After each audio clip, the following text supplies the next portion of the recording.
Welcome everybody to another episode of Enclosed Cosmology Fellowship. This episode is called Ascendancy, and we're going to get into what that means and what we're going to be talking about here shortly. But as always, we're going to get into saying hellos and getting any housekeeping done, and then we will get into the topic at hand. So I'm pretty excited about this one. But yeah, let's say hello. Our dear brother Anthony Dickinson, my main man. You're here with us as always. How are you doing? How are you feeling, brother? Everyone, and Vader Bear and Frank and everybody in the chat. Doing pretty good. Feeling just a little tired today. It's rained most of the day today. It just made me feel tired, I reckon. But we here. Shabbat shalom. Yeah, awesome. It's always good to have, rest days, and we're coming up on a rest day, but, sometimes definitely as it gets hot, the sun drains you pretty quickly. But anyways, we'll appreciate you being here as always. And we also got Frankie B with us. How you doing? Shabbat shalom. Your sun's down, so to you it applies. Shabbat shalom, everyone. Happy Friday. Happy Shabbat. Get into some puzzle pieces. Yeah, absolutely. Sweet. Okay, so let's do a little housekeeping real quick. So, man, I literally do this every time. I need to pull this over here, and I need to pull this over here. Okay, sweet. So, as always, I want to say thank you to all of those that are, continue to donate to Anthony's cause. Again, if you're interested in learning more about it, there's this information here. You can pause it and read it now, or obviously you can go to the link. I'll go ahead and put that link in the chat. But anyways, we do really appreciate those that do. Of course, there's a lot of anonymous, but there's also some who are not anonymous, so I definitely want to shout them out. So we have Ron Smith, our friend Trevor Missler, Jonathan Walser, that's our friend Highway Hermit.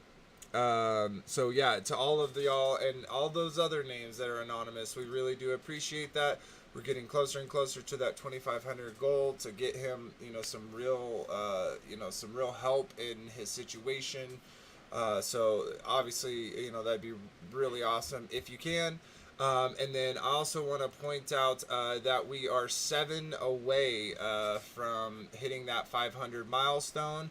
And then again, as soon as we do that, we're going to look at the vote, and we'll talk about that at the end of the thing. But you get to vote for the prize. It looks like it's going to be the shofar, so we're going to get out a really nice shofar to a person who is obviously subscribed and then has commented on at least one video. So just want to give a reminder there. And yeah, perfect. So that's it for now, at least when it comes to housekeeping. So let's kind of get into the topic. So we're going to be covering Joshua 8, 9, and 10. But we're going to go through 8 and 9 pretty quickly to kind of give the context of what's going on in 10. And then we're going to speak about a very specific prayer that Joshua prayed in Joshua 10 during his fight against the Amorites. And then we're going to kind of step back and look at that logically and look at that versus the heliocentric model versus enclosed cosmology. So it's going to be really exciting.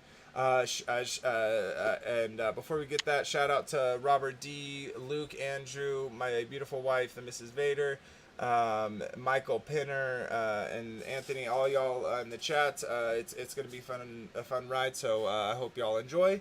But yeah, let's kind of get in it. Does anyone, or before we get into it, does there anyone have anything that they kind of want to bring up before we get into the topic episode?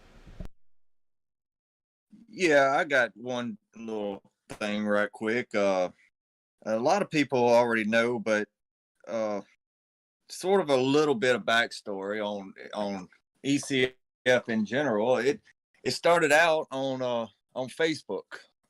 My real good friend and dear brother, Paul on the Plane, and I, way back in the day, whenever everybody was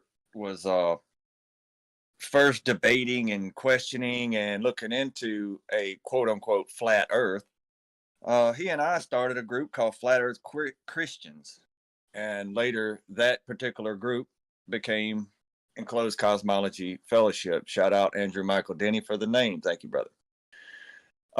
But as a lot of people are aware, the ECF Facebook group got heavily shadow banned because of about 5 so-called misinformation or false information posts in there.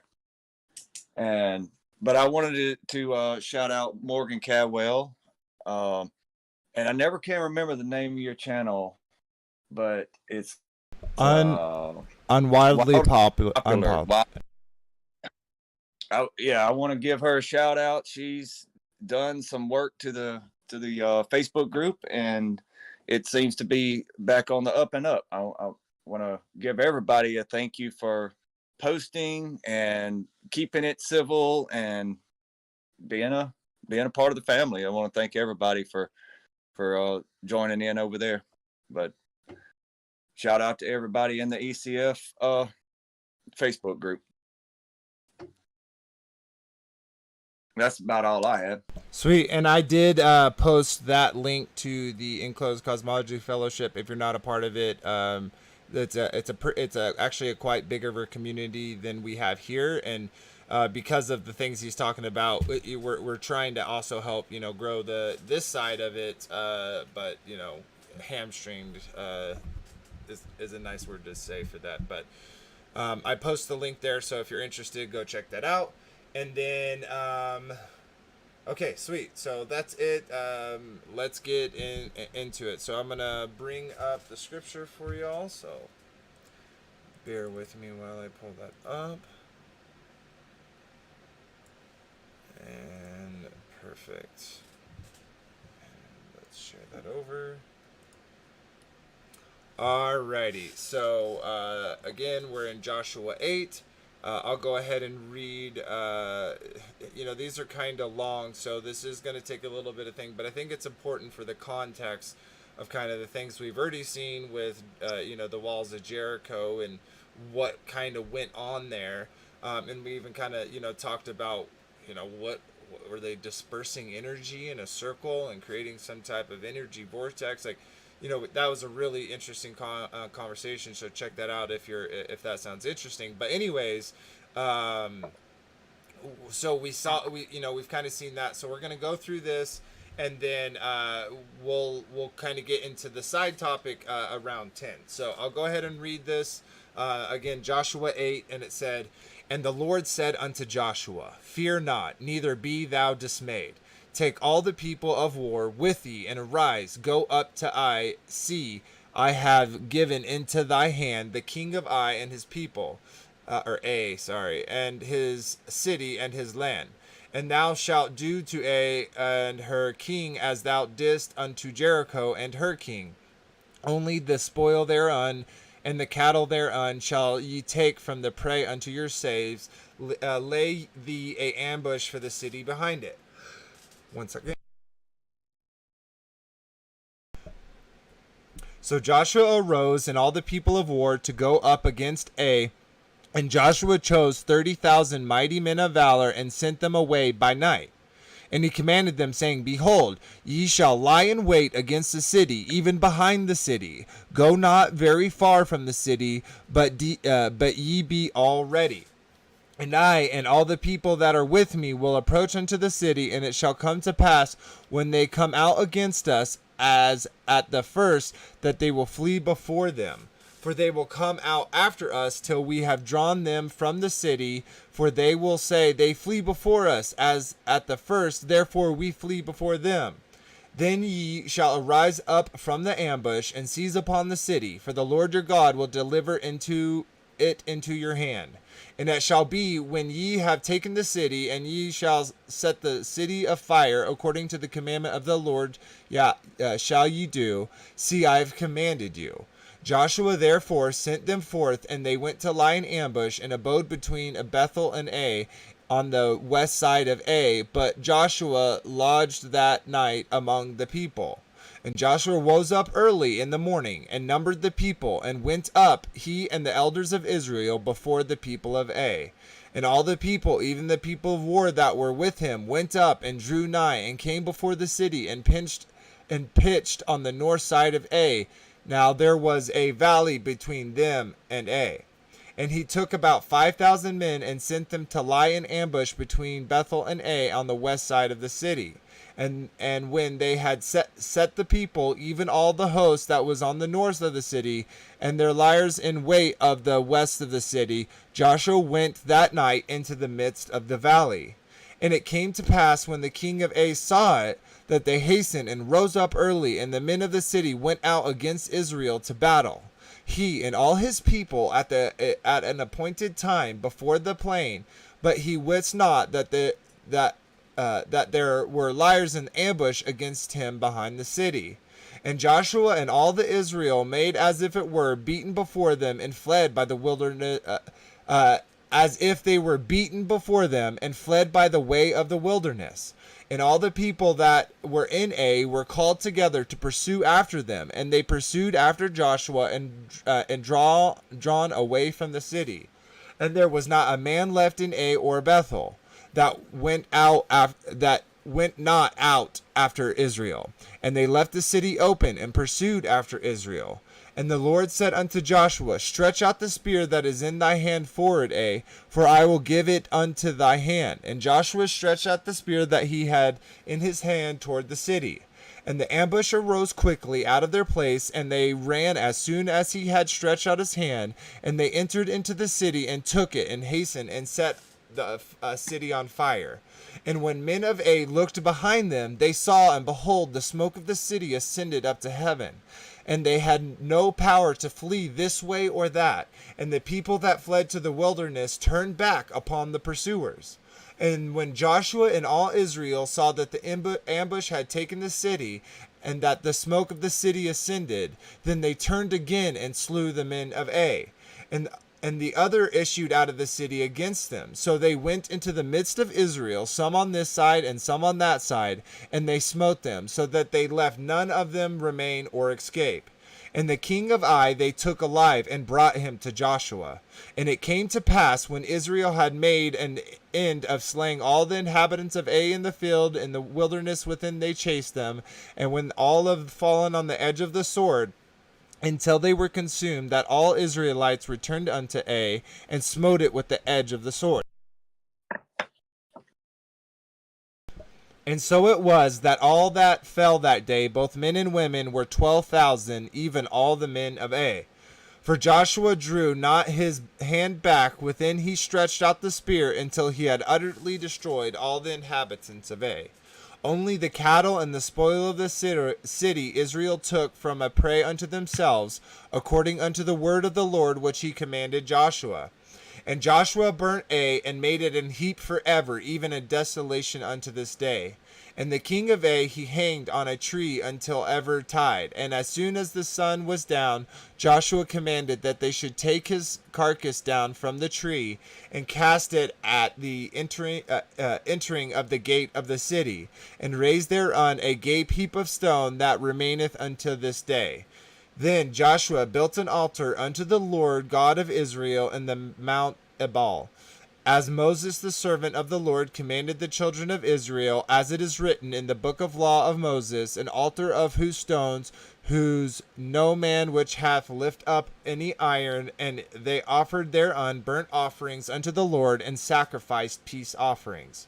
And he wrote there upon the stones a copy of the law of Moses, which he wrote in the presence of the children of Israel. And all Israel and their elders and their officers and their judges stood on this side the ark, and on that side before the priests the Levites, which bear the ark of the covenant of the Lord, as well the stranger as that was born among them. Half of them over against Mount Gerizim, and half of them over against Mount Ebal, as Moses the servant of the Lord had commanded before them, that they should bless the people of Israel. And afterward he read all the words of the law, the blessings and the curses, according to all that is written in the book of law. There was not a word of all that Moses commanded which Joshua read not before all the congregation of Israel, with the women and the little ones and the strangers that were conversant among them. All right, I think I did pretty good. I had like one or two breaks in there. So now again, we're not going to spend too much time in these because again, our main topic is in 10. But does anyone have anything quickly like they'd like to add? Yeah, I'd like to point out about the well, first of all, keep in mind Mount Gerizim and Mount Ebal. There's a lot to those places. There's all through Scripture for some reason. It always goes back to this Mount Gerizim and Mount Ebal. Are I think we actually know why from the book of Deuteronomy. But anyway, we'll get into that later. But isn't it pretty cool how where I forget the verse it was in where so then hold out towards Ai the javelin that is in your hand for into I can't hardly see this, y'all, but for into your hand I would deliver the city. What's he doing? Just pointing a spear at what he wants taken out. What's up with that spear, man? I think What it kind was of spear? also because I think just like the order of events that happened, he points the spear. I think that was kind of like the banner raised, the symbol given for them to attack. And You don't think it could have been some sort of a like mighty weapon or something like that, do you? Like, no, it doesn't really describe that. It just describes a spear. It doesn't say there's anything special about it. I guess that doesn't mean that there wasn't something special about it, but I think it was more so just him, like him, saying like, the Lord said, do this thing. He did it. The people knew what that meant, and then they went and conquered the city. So I don't know. That's at least how I think about it. well, yeah, maybe so. But then we see stuff like the Avengers movies where they have these relics, like the Tesseract that holds this weird sort of power or something. Only certain people can touch these things, and whatever kind of weapon that was that the bad guy had in one of them, it looked like a spear and it would shoot lasers and all that stuff. You don't think it's something like that, huh? No, Because I I don't mean, think it has to be. And it doesn't describe anything like that, right? Like, if he had some super powerful weapon like that, why would he run and then, like, why wouldn't he just fight them? You know what I mean? I don't know. I'm not saying that those type of things didn't exist. I just don't know if Joshua needed it, and I think we'll get into why. You know, in 10, or obviously we've seen it in Jericho. We've seen it here, right? And we're gonna continue seeing him, you know, have these victories, which he really shouldn't have, but because he's obedient to what the Father tells him to, the victories, the Father gives him the victories because he fights for Israel. So, but Well, I totally agree with that. But when I mean it, we kind of see things all throughout Scripture. You know, like the Ark of the Covenant. You know, is well, I don't. Did we get into that last week where they stole the Ark of the Covenant and they just couldn't wait to give it back, or is that later on? It might be later on, but anyway, I think there's something to these particular items that were mentioned, because you got to realize, you know, they're Israelite men, 6 feet, 7 foot tall at best, going up against 200-foot people in war. I mean, I don't think know that if they're was 200 feet, brother. I have some disagreements on that and the L or whatever, but because there's different, you know, even like the what is it called? The bit, not the bit. I cannot remember the name of the word, but I don't. Cubit. Like cubit has a whole bunch of different measurements. They're not all the same, so I don't know if they were 200 feet tall people, to be honest. let's put it in the context that when they went up against Og, you know, that Og said that the Israelites' front line was 3 miles wide, and he went on top of a hill and picked up a rock that was 3 miles wide and he was prepared to throw that rock down on the whole line of Israel when they came against him. So I would think he'd have to be either a really big dude or has some sort of a very powerful weapon thing that could lift a rock that size and be able to throw it. Yeah, I think that's kind of all speculation on how that happened. But yeah, I don't know. They could have relic weapons. They could not. I don't see any like information where it talks about that. So if you want to speculate about that, then I don't have an issue with that. But I don't think it at least says it in Scripture. What's up, Frankie? Wasn't the Tesseract the thing from the Avengers that alien dude had? Loki. Loki, yeah, wasn't that the Tesseract that he had? Yeah, he had the Tesseract with with one of the stones in it. Mm-hmm. What was the stone he had in that? It was the one that went into the. I don't know. Is that the power? I power don't know. stone, the yellow one, yeah. No, it wasn't yellow. It was blue. Blue and the Tesseract. I thought it was yellow. No, the blue's.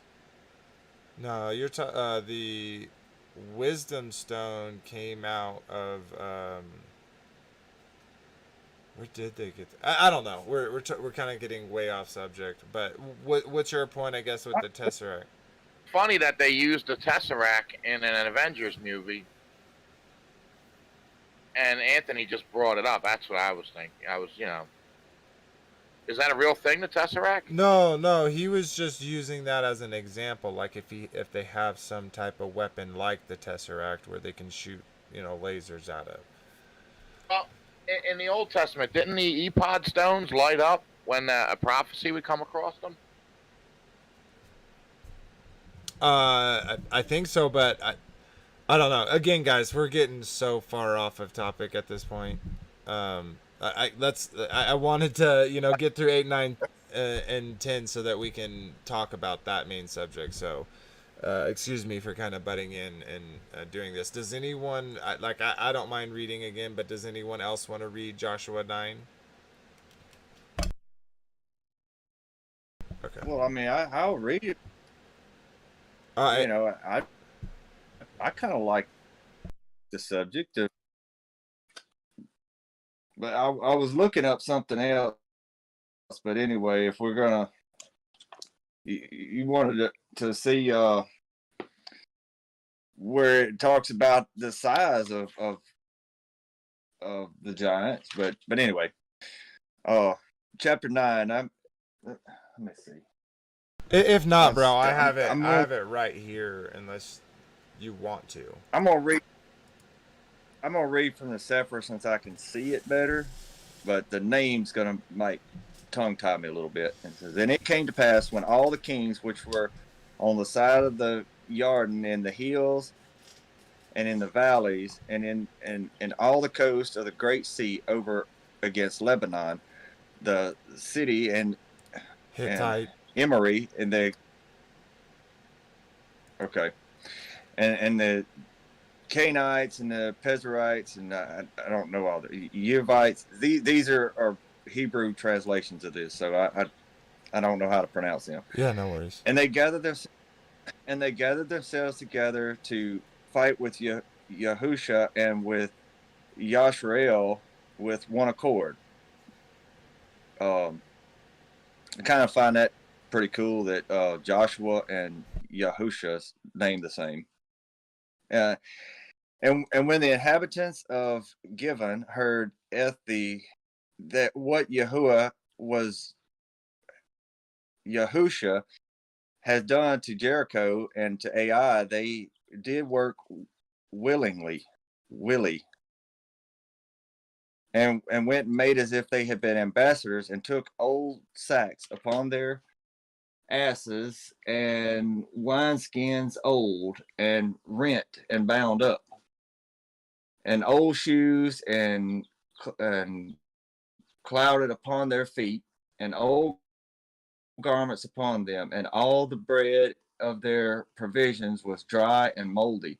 And they went to El Yeshua unto the camp of Gilgal, and said unto him, and to the men of Yashrael, we have come from a far country. Now, therefore, cut ye a covenant with us.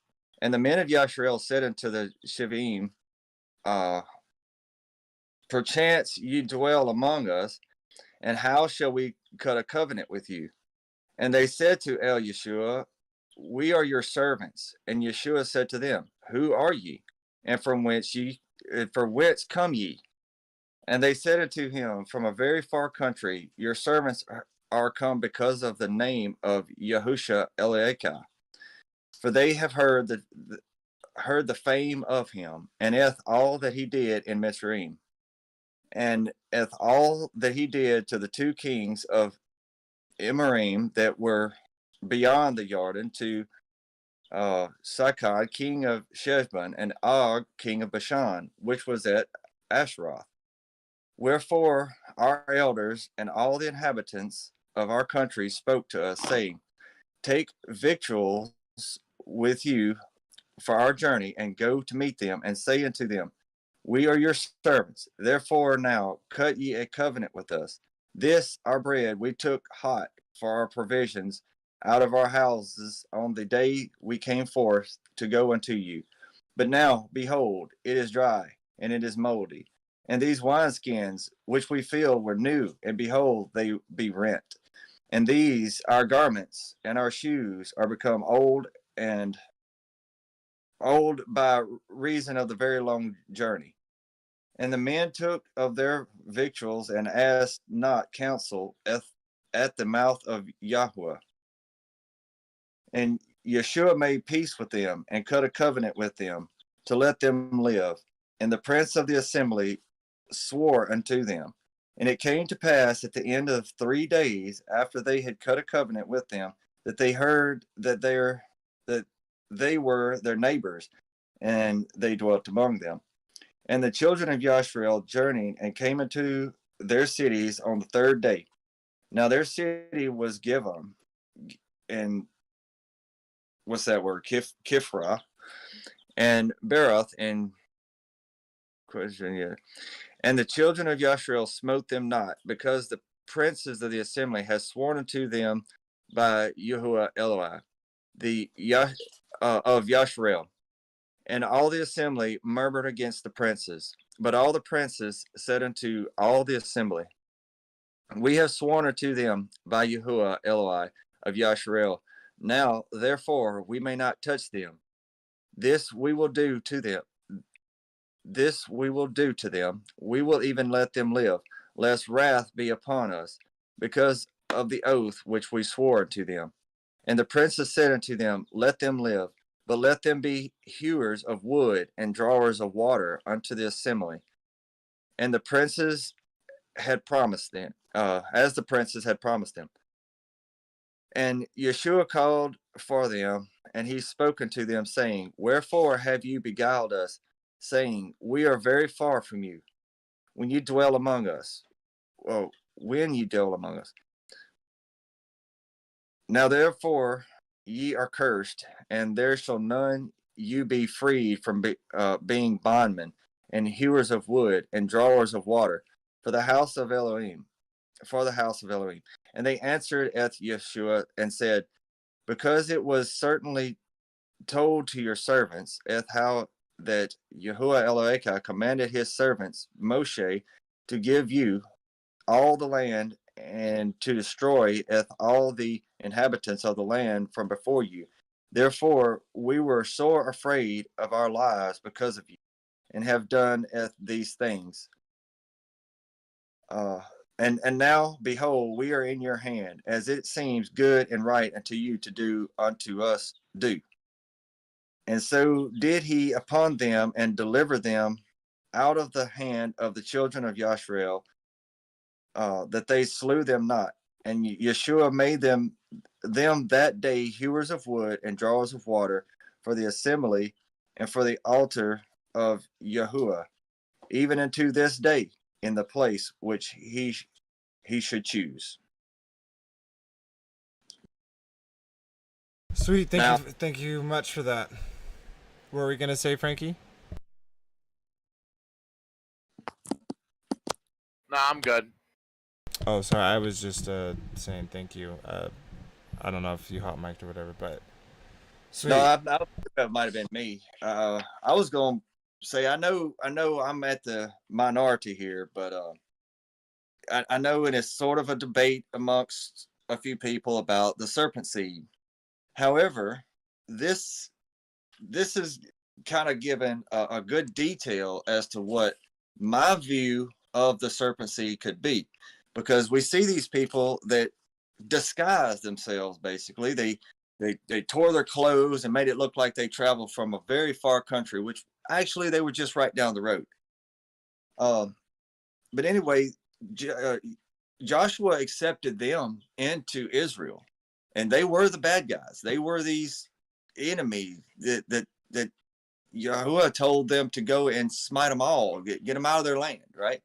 But Joshua accepted them into Israel, and to this day, it says in the very last verse, it says, to this day, in the place which you should choose, that they're going to be woodcutters and water drawers to this day. So I just wanted to kind of make that point that even if someone is from the line of Cain, who I believe is from the serpent in the garden, they still have an opportunity for salvation. They still can be grafted into Israel. So we see even back then, even before Yeshua or Jesus, the Messiah, the people were still being grafted into Israel. We saw when they came out of Egypt, it was the Jews and a mixed multitude, and the mixed multitude actually outnumbered the Jews, like 1.5 million more of the mixed multitude that came out of Egypt. And now we see that Joshua is accepting other grafted in to go kill across the Jordan, to wipe out across the Jordan. So anyway, I wanted to bring that point up. Sweet, thanks for that, brother. Sweet. Okay, so I guess we'll switch over to 10, and then we'll read that, and kind of quickly that will develop into kind of our main topic for tonight. So let's get into it. So again, Joshua 10, it says, Now it came to pass when Adonizedek, king of Jerusalem, had heard now how Joshua had taken and had utterly destroyed it, as he had done to Jericho and her king, So he had done to Ai and her king. And now the inhabitants of Gibeon had made peace with Israel and were among them. That they feared greatly, because Gibeon was a great city, as one of the royal cities, and because it was greater than Ai, and all the men thereon were mighty. Wherefore Azadek king of Jerusalem went unto Hoham king of Hebron, and unto Piram king of Jermuth, and unto Japhiah king of Lachish, and unto Debrar king of Eglon, saying, Come up unto me, and help me, that we may smite Gibeon, for it hath made peace with Joshua and with the children of Israel. Therefore the 5 kings of the Amorites, the king of Jerusalem, the king of Hebron, the king of Jarmuth, the king of Lachish, the king of Eglon, gathered themselves together and went up, they and all their hosts, and encamped before Gibeon, and made war against it. And the men of Gibeon sent unto Joshua to the camp of Gilgad, saying, Slack not thy hand from thy servants, come up to us quickly, and save us, and help us. For all the kings of Amorites that dwell in the mountains are gathered together against us. So Joshua ascended from Gilgal, he and all the people of war with him, all the mighty men of valor. And the Lord said unto Joshua, Fear them not, for I have delivered them into thy hand. There shall not a man of them stand before thee. Joshua therefore came unto them suddenly, and went up from Gilgad all night. And the Lord discomforted them before Israel, and slew them with a great slaughter at Gibeon, and chased them along the way that goeth up to Bethrahon, and smote them to Azekah, and unto Makkedah.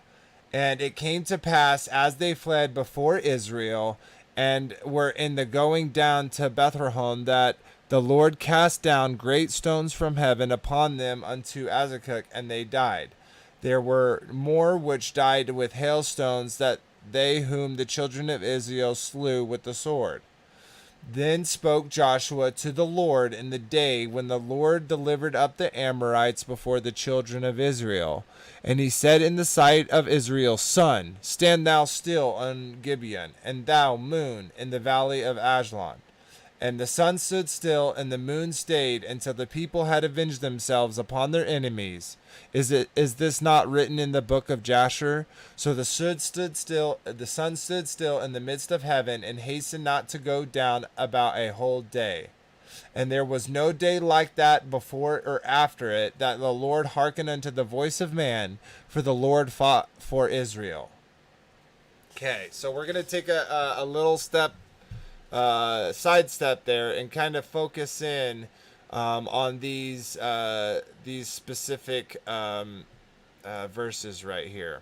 So I want to kind of point out a couple things real quickly. So in Joshua 10:12, when it says, Sun, stand thou still upon Gibeon, and thou, moon, in the valley of Ajalon. So I just want to kind of, set the context for what these words are.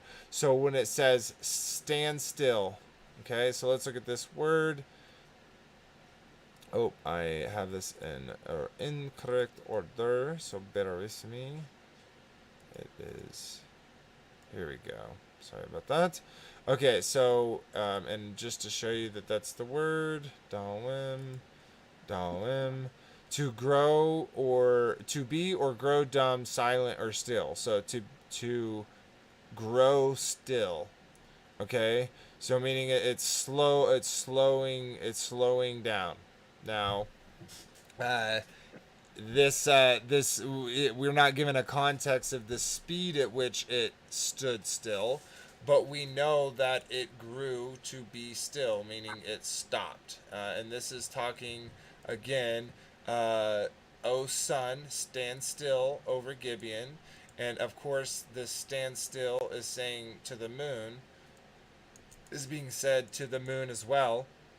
And real quickly, it also points out these 2 specific places, Gibeon for the sun, and the valley of Ajalon for the moon. So I actually want to bring those up. So the Gibeon is actually a Levitical city in Benjamin. So I thought that was really interesting. So the sun is standing over the Levitical city of Benjamin, and then uh, Ajalon, the valley of Ajalon, means deer, the name of several cities in the Philistines. Well, of course, this whole property, and I think it's interesting. Deer is clean meat. So for those that eat meat, they are clean food. And I think that's interesting. Instead of being like the valley of the swine or whatever. Um, and then continue on into 13, we have so the sun stood still and the moon stopped until the nation took vengeance upon its enemy. Is this not written in the book of Jasher? So the sun stopped in the middle of the sky and delayed going down about a full day. So going down, bring up this word. Go ahead, Frankie. I'm sorry, I was getting on my cat. No worries. So this is Strong's word 935, or bow, to come in, to come, to go in, to go. So this word to set doesn't mean to. It literally means to come towards you and to go. So just pointing that out. It doesn't mean it is. It means it's moving. It's not moving. But anyways, and then that last piece. Oh no, we talked about that. Okay, so I kind of wanted to set that up real quick because the next thing I want to talk about is talking about specifically those verses. Now I'm going to read it again one more time. So it says, then spake Joshua to the Lord in the day when the Lord delivered up the Amorites before the children of Israel. And he said in the sight of Israel, Sun, stand thou still upon Gibeon, and thou moon in the valley of Ajalon. And the sun stood still, and the moon stayed, until the people had avenged themselves upon the enemy. So the reason why I read that again is because not only is the language saying that the moon is stopping, the sun and the moon are stopping, and it even gives specific places of which they're stopping over, but I want to talk about what that means, from a logical perspective. Now, that being said, I'll show you here. So this is a Forbes article, and it says, our motion through space isn't a vortex, but something far more interesting. So they link this video, which is here. We're going to watch it real quick. Now I am going to mute the sound so that there's no issues, and I'm going to kind of skip through this. So they're basically saying this is what we were all taught. This is what we all thought the planetary motions were. The sun was just, slowly moving, and everything was, but this is a boring thing. Our system moves, space at 70,000 kilometers an hour. Now picture this instead. Now this is the scientific view on how our, through the heliocentric model, what is going on with the celestial bodies, i.e. the planets, and what's going on with our sun. Now, as we can all see, this is spiraling through, and all the different so-called planets are following along. Now, let's stop it for a second. Now, is this what happened when Joshua prayed and said, Father, stop the moon, stop the sun over Gibeon, and stop the moon over Ajalon? Is this what he meant? He just stopped the sun? Now, obviously, there are people that would say, well, that is the miracle. The miracle is for every, this is how grand the Father is, that something like this could happen. Now, I'm sure you've all seen that before, but I want to go ahead and go over to this other video and show y'all. And we'll talk about this a little bit. Of course, I'm going to mute the sound again. So it says, what would happen if the Earth stopped spinning? It would be possible that one day, billions of years from now, the Earth will stand still. But chances are that other events will occur before, such as the sun swallowing up the planet. With that being said, there isn't a chance that the Earth will suddenly stop spinning anytime soon. But let's just assume for a moment that the Earth did suddenly stop rotating and take a look at what would happen to us all and the planet. I'd like to 1,000 miles per hour as it orbits the sun, but as you get closer to the poles, the rotation is slower. Without this rotation, life as we know it wouldn't be possible. It is said that for billions of years ago, our planet used to spin much faster than it does now. In the beginning, our young solar system, an unknown planet of large celestial body, collided with the Earth, and now is in that collision, the Earth's alignment and the rotation were changed, and the moon was formed.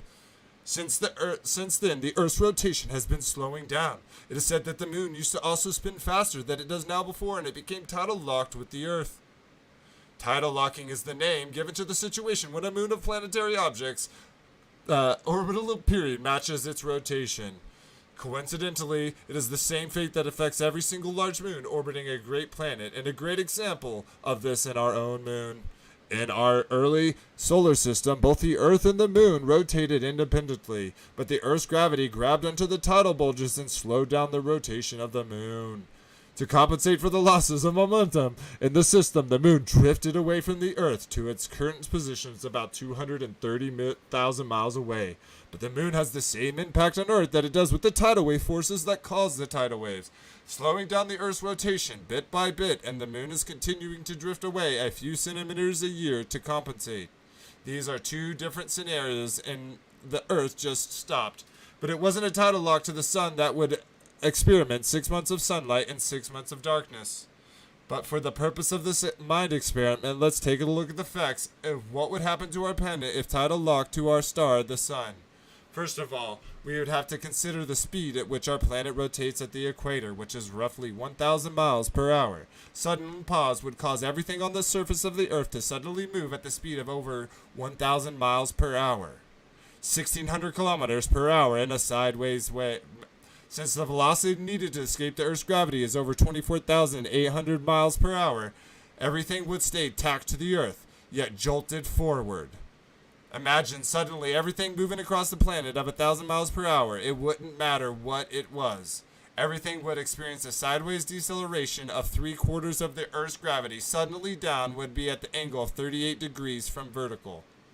The forces of the sudden stop would rip buildings right off their foundation and send them flying across the ground with everything else that is solid bedrock, destroying everything in a giant and deadly debris path.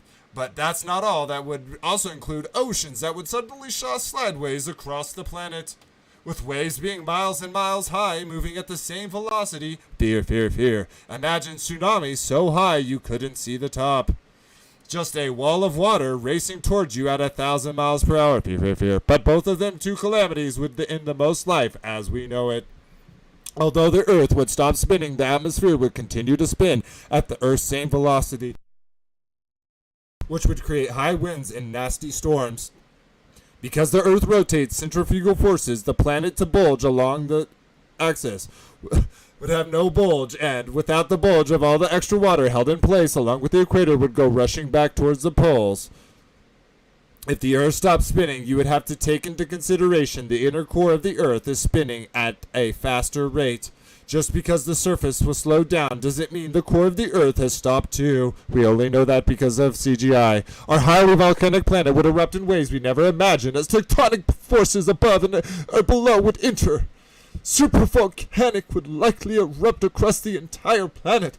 Our tidal-locked Earth would have half of the planet always facing the sun, and the other half would always be in permanent darkness. Currently, our planet is what is called a Goldilocks zone, or habitable zone, which is perfect distance from the sun in order to support life.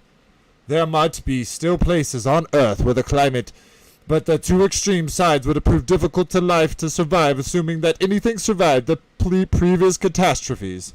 If there were any appreciable amount of life left on the surface of the planet, it would not only have to survive the twilight strip of land between. We are far enough away from our star to burn or turn to ashes overnight. However, the atmosphere on the hot side of the planet would start to erode. The portion of the Earth always in the direct sunlight would receive more direct sunlight, resulting in more heat, and therefore higher temperatures would cause strong rain and increase of weathering.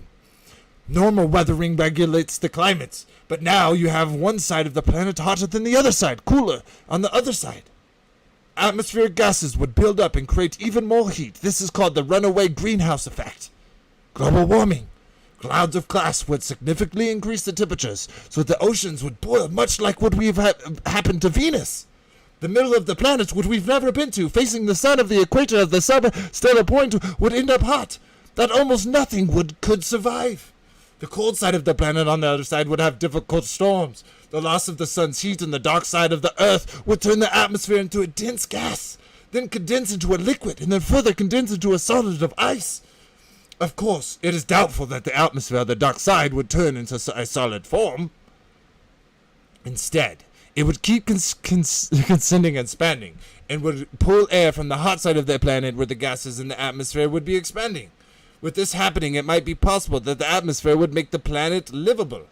But the storms that would come from this exchange of hot and cold air would be unimaginable. They would be superstorms on both sides of the planet, with the wind being strong enough to strip the very rock and erode it. And the next thing that would likely happen would be the magnetic field of the Earth would stop regenerating and slowly decay over time. For this reason, it is because the magnetic field of the Earth is generated by a dynamo effect that involves its rotation. Our magnetic field plays a huge role in keeping our atmosphere intact, and this magnetic field also protects the Earth from cosmic rays. Where would this leave us? We are a very adaptable species, but this seemed to survive other catastrophes, and even though we have powerful technology in being able to survive our planet with the stop spinning, the tidal lock to the sun would be a great challenge. And we would be able to control our environment to a degree by moving. But growing our food in such conditions may be difficult. However, it shouldn't worry about happening anytime soon. As physicists have predicted, it would be 1 billion years from now. Let us know what you do or how you would face these new challenges. Comments below. So I appreciate you all for sticking around while I have that crazy exchange. I hope that it was entertaining at the very least. Your dramatic voice there was the only reason I could stick around and listen to that entire lie. I mean, admittance to a lie. They admitted guilt. That entire book you just read was an admittance to guilt. That they are openly telling us that they are blatantly lying to the people everywhere. They're lying to the world in that entire statement you just read. Yeah, it was actually a YouTube video, and I muted it and just was reading the closed captions. But it is absolutely ridiculous. Like, for instance, that part where they're talking about Venus and how life is on Venus, and it's like no one's ever been there. How can you tell me what something is like where we can't get there? You even say that we can't get past low Earth orbit. So how do you know what Venus is like? So yeah, there's just so much hypocrisy, and they almost do it, like you say, openly, so that they want people to know that they're lying to their faces. Yes. Well, anyway, I'm sorry, Frank. I wasn't quite through a minute ago. It reminds me of the Book of Enoch, when the Nephilim went to Enoch and said, basically used him sort of like a lawyer, like, bring our case before the Most High. We're admitting we did wrong, so to speak. May we be forgiven. But these are angels coming to a man to bring their case before the Most High. And now we're seeing right there in that very video that you just read that is their statement to the Most High, basically asking for forgiveness, because everything that you read was it's an admitting guilt. It reminds me exactly what happened with the in the Book of Enoch. Well, women should be able to tell us what Venus is like, because I heard women were from Venus. But don't. Shh. And men are from Mars. Hey, I just want to say hello to Daryl. Daryl Lee, what's up? Oh, Shabbat Shalom, Daryl.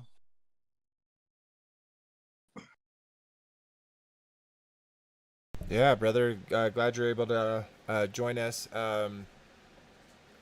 So yeah, I got one other little thing I want to share real quick. It's 8th grade physics, you know, what they try to teach. But I just want to, you know, go look at this later. Here's the thing. But I just want to point something out real quick about physics, and you know, this seems pretty obvious, but I don't think maybe people think about it. So forces. If an object is in motion and more force is applied to it, the object will begin to move faster. Okay, makes sense. If two objects have the same mass and a greater force is applied to one of the objects, the object which receives the greater force will change speed more quickly. Okay. For example, if a bar is hit harder, it will speed up faster. Makes sense. If an object must be slowed down quickly, the force applied to the object must be greater than what is needed for a gradual slowing down. For example, the greater force applied to the brakes of a bicycle, the more quickly will it slow down or stop. Okay, so the reason, and then let's just see here. I think there's one more.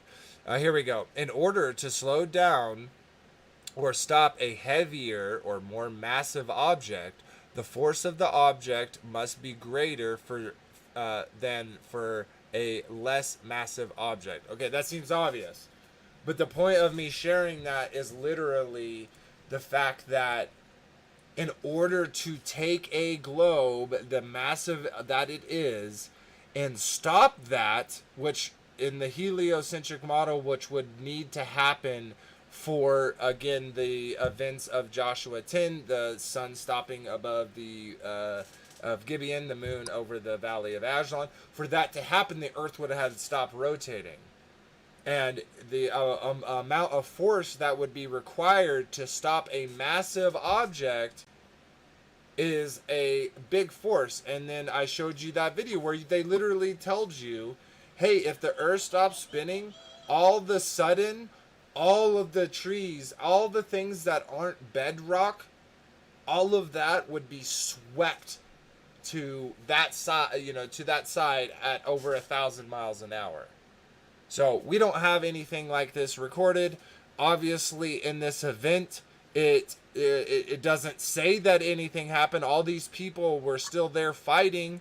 They were able to avenge their thing. So I guess at the very most, what those that love the Father and but claim but also claim a heliocentric model is, you have to go into that this event is ununderstandable, even though it's written plainly and clearly that this event is ununderstandable. That is a miracle, and you're taking away, and you're saying that the reason why never did the Father hearken unto a voice of man is that specifically that he saved them from this catastrophe, which obviously we know this same event, not the same event, but a similar event happens with King, is it Melchizedek? No, maybe. I forget his name. But anyways, off the top of my head. But so yeah, I just really wanted to share that with everyone, because the ridiculousness of this type of model, being what, modern churches, what mainline churches also participate in this belief. And I know I'm kind of speaking to the choir. Hopefully maybe there are people that do believe in this model and kind of check what I'm saying and what we're saying in scripture and can see that this doesn't logically make sense. What were you going to say, Anthony? I gotta say something about. I know you're passionate about this. I know a lot of people are about questioning whether it's a globe or a stationary plane, like Scripture said. I I I am feeling extreme anxiousness and anxiety just by listening to the question of it. I am being told right now that we need to start teaching this as it is fact, because we know that there is no such thing as a heliocentric globe. We know that everything tests out to be a flat stationary plane. Okay, we know this, and I don't think that there should ever be a question, even in presentation, on the matter anymore. And like I said, man, the reason I'm intervening is because I'm getting extreme anxiousness and anxiety over just listening to the question of it.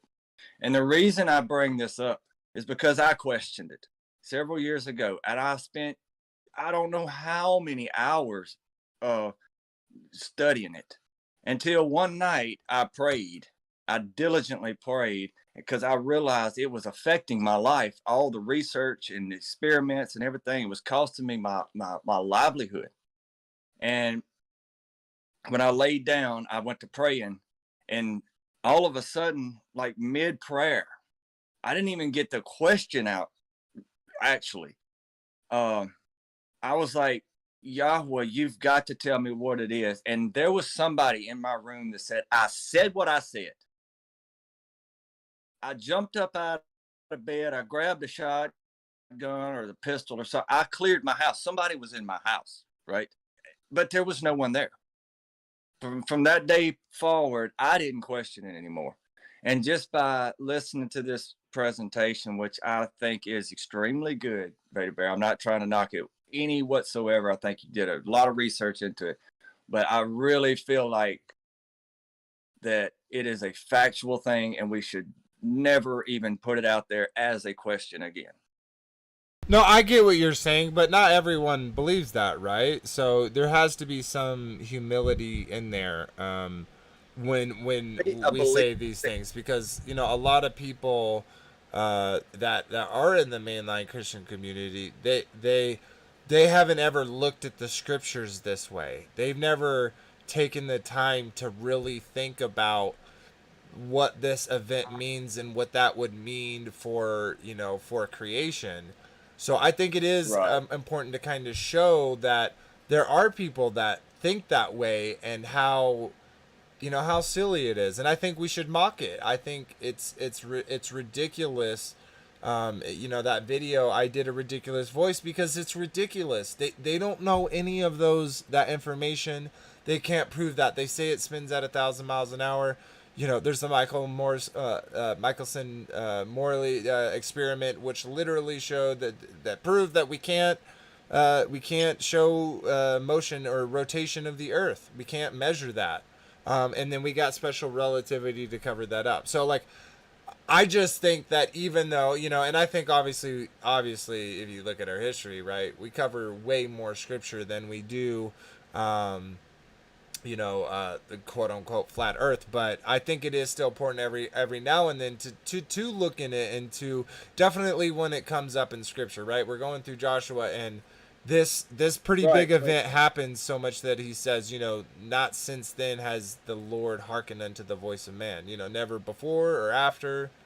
So I think it's a pretty big event. Yes, I agree that it's a huge event, but is so much more to this than just trying to prove a stationary Earth.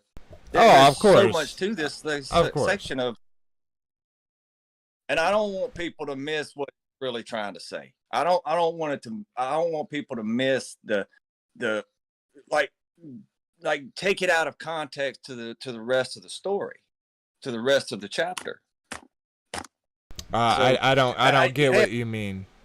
How it's taking it? We literally read 8, 9, and then 10. How's that taking out of the context of the chapter? It's because the sun and moon hearken to the voice of a man. No. How? No. What? No, That's he what it prayed. says. No, it says he prayed to the Father to stop those things, and the Father stopped. It said, "Not a day before or since has the Lord hearkened unto the voice of a man." So it was obviously the Father that stopped those. It wasn't Joshua who Totally. had the power to just stop the sun and the moon. It was his relationship with the Father, his diligence in keeping the commandments laid out by the Father and through Moses, his successor. I get all that, but do you think that that Yahweh would have even listened to Joshua if up until this point that he was breaking his law or breaking the commandments or anything? I We don't. see up to this point has not done anything wrong. So I'm getting a lot of background noise from someone. Oh, that was Sean. Hey there, Sean. Hey, what's up, You Sean? see him getting a lot of background music or I noise. think he's driving. Hey, what's up, guys? I'm not driving. I'm in the studio.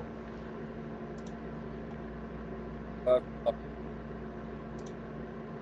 Yeah, I can hear you, but I'm getting a lot of background noise, like a fan or something. Oh, there you go. He's driving. No, he says he's at the studio. He literally just said that. I thought he said he was driving. No. Hey, what's up, guys? In fact, I'm not driving. I'm about to be raiding. You're about to be raiding? Are you raiding us? Yes. Nice. So let me just start my broadcast and I'll bring my peoples over. Sweet, appreciate it. Alright, just give me a few minutes. I'll be back. Alrighty. quick though, right quick to finish my point right quick, y'all.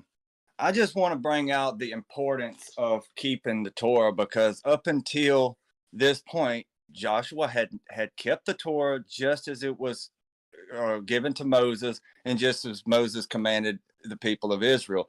And that is why, and that's what like gave him the ability to even speak to the Father and even ask him to stop the sun and moon there. So there's a lot more to this statement. I literally, you may have missed it when I said it. I literally said because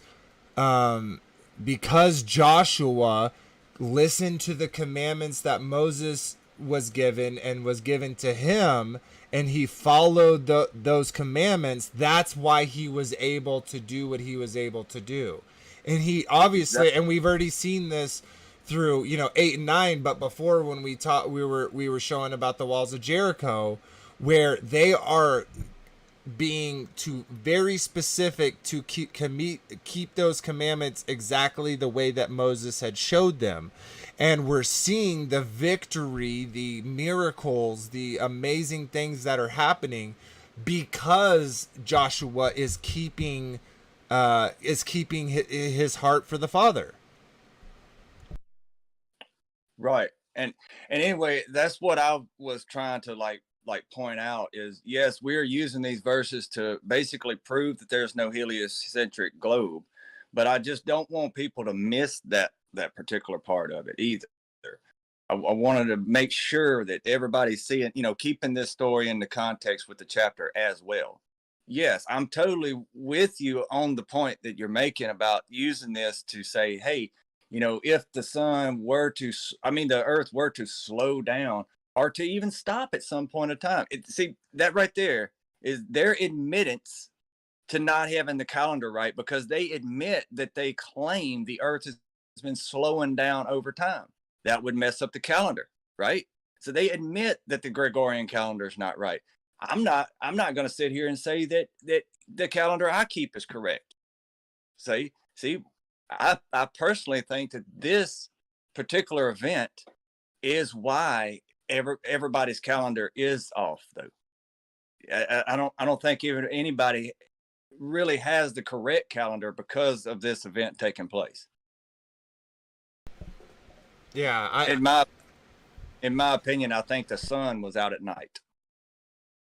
Yeah, and I think that's why it's such a big prayer, because when Joshua prayed this, like to him, it was just like, hey, I need more sunlight so that we can, you know, we can gain our revenge. But what the prayer really meant is that the father was kind of changing time, you know, like he took a day here. And then we also kind of see that with King Hezekiah, where he asked it to go backward, right? So like those definitely, like, you know, at least in my view, the sky piece, what we're looking up when we look up is this, for lack of a better term, a device. And this device, if it was reset or stopped, would change the course of time. So I definitely think along those lines, at least personally. Yes, and when it comes to Hezekiah, I agree with you there as well. But however, I think at his point in time, I don't think it really would have mattered at that point.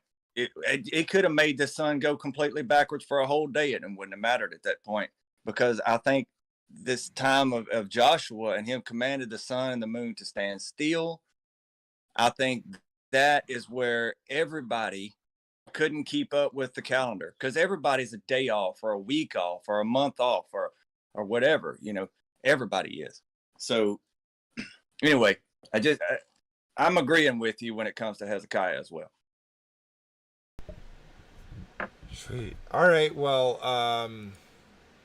I feel like we sufficiently went over at least the cosmology part of it, but I feel like we should at least finish. It should finish the rest of 10. So I'm going to go ahead and do that, and then we will get into just kind of at that point our general conversation about the topic or anything else anyone wants to add. So let me pull that up for everyone. My anxiety has left me.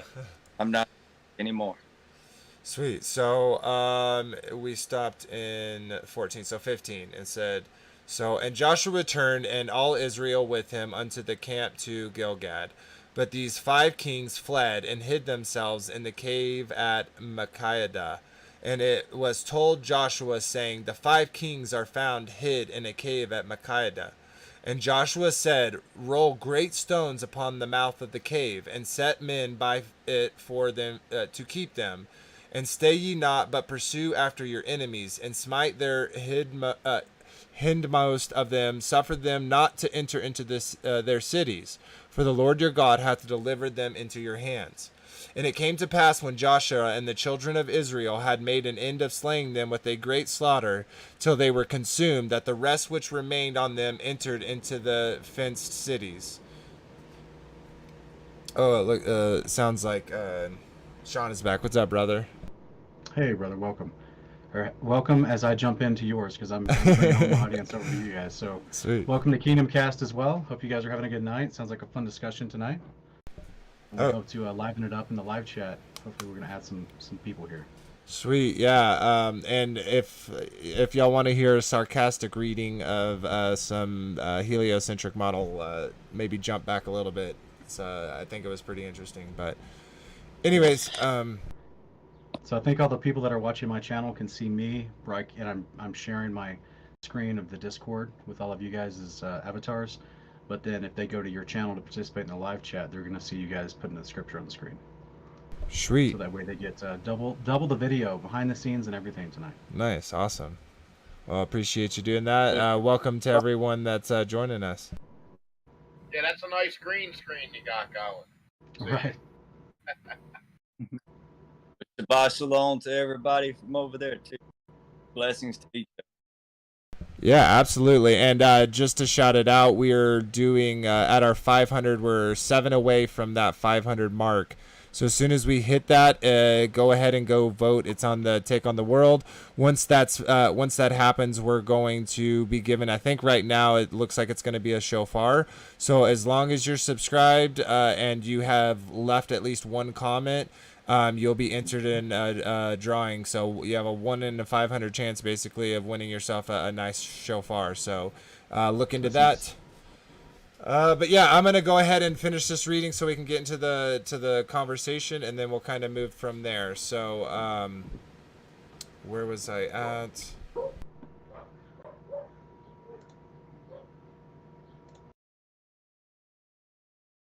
And it came to pass when Joshua, children of Israel, had made an end of slaying with them with a great slaughter till they were consumed, with the rest remained entered into the fenced cities.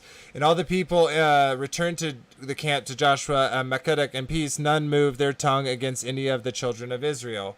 Then said Joshua, open the mouth of the cave and bring out those 5 kings unto me out of the cave. And they did so, and brought forth those 5 kings unto him out of the cave, the king of Jerusalem, the king of Hebron, the king of Jarmuth, the king of Lachish, and the king of Eglon. And it came to pass, when they brought out these kings unto Joshua, that Joshua called for all the men of Israel, and said unto the captains of the men of war, which went with him, come near, put your feet upon the necks of these kings. And they came near, and put their feet upon the necks of them. And Joshua said unto them, fear not, nor be dismayed. Be strong and of good courage, for this shall be the Lord do to all your enemies against ye fight.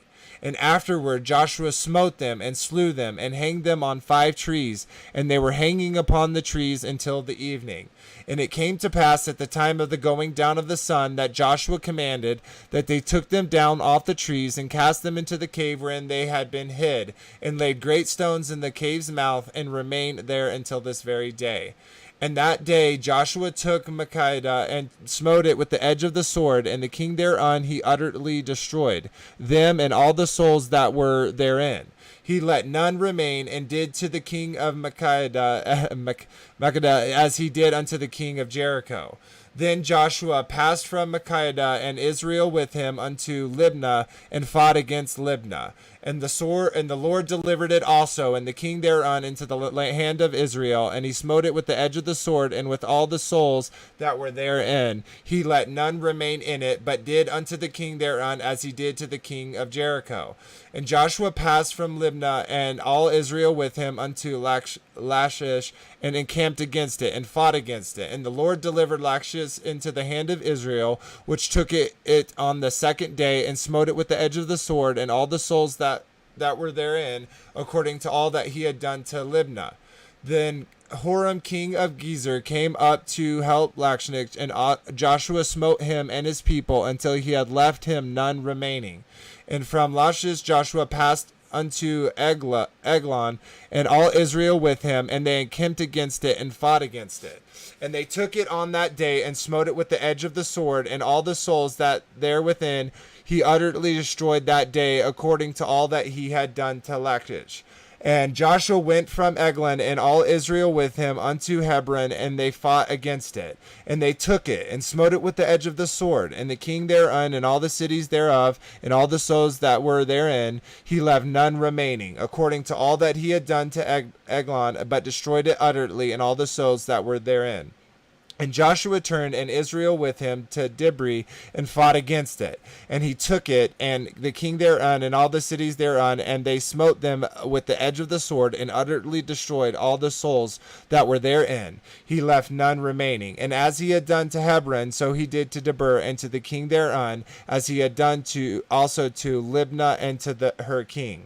So Joshua smote all the country of the hills, and of the south, and of the vale, and of the springs, and of their kings. He left none remaining, but utterly destroyed all that breathe, as the Lord God of Israel commanded. And Joshua smote them from Kabdeshabarina even unto Giza, and all the country of Goshen even unto Gibeon.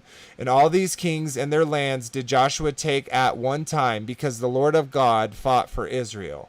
And Joshua turned, and all Israel with him, unto the camp to Gilgad.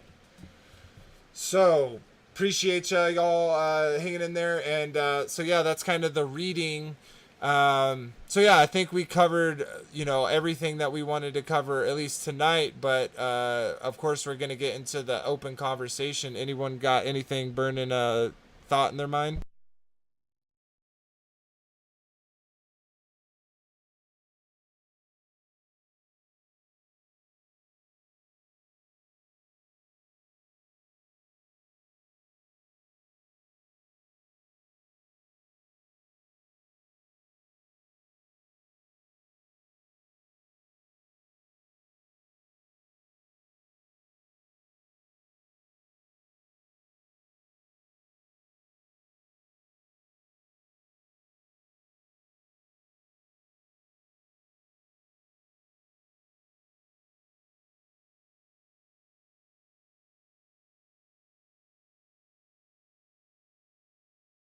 I think you're hot micing a little bit, so then it is cutting him out.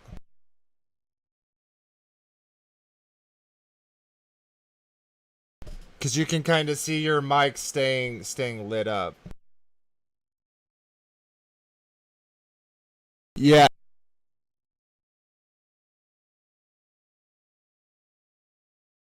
Oh, my bad. I was saying if you look at Discord, you'll see that you have a little green. Oh, I just had a. Yeah, I stopped talking. I just had an issue pop up. Okay, there we go. What I was saying was, sorry guys, I know the sound went out. I just fixed it. If you look at Discord, you'll see your little symbol is glowing green. So you can either, if you go into the settings, just a little toolbar, and then go to voice and sound, there'll be a little, what is it called? Um, Let me pull it up 1 second. I gotta look at it. A microphone, and it'll say mute on. No, right under microphone, it'll say voice activated. If you see that automatically determine input sensitivity, click that off, and then set it down a little bit, and that should kick out the fan and all that from the background.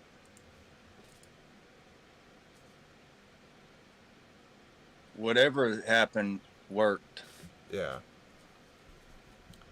How much of that were y'all able to hear? I can go back over it. Yeah, go ahead. Go ahead and go ahead and repeat it.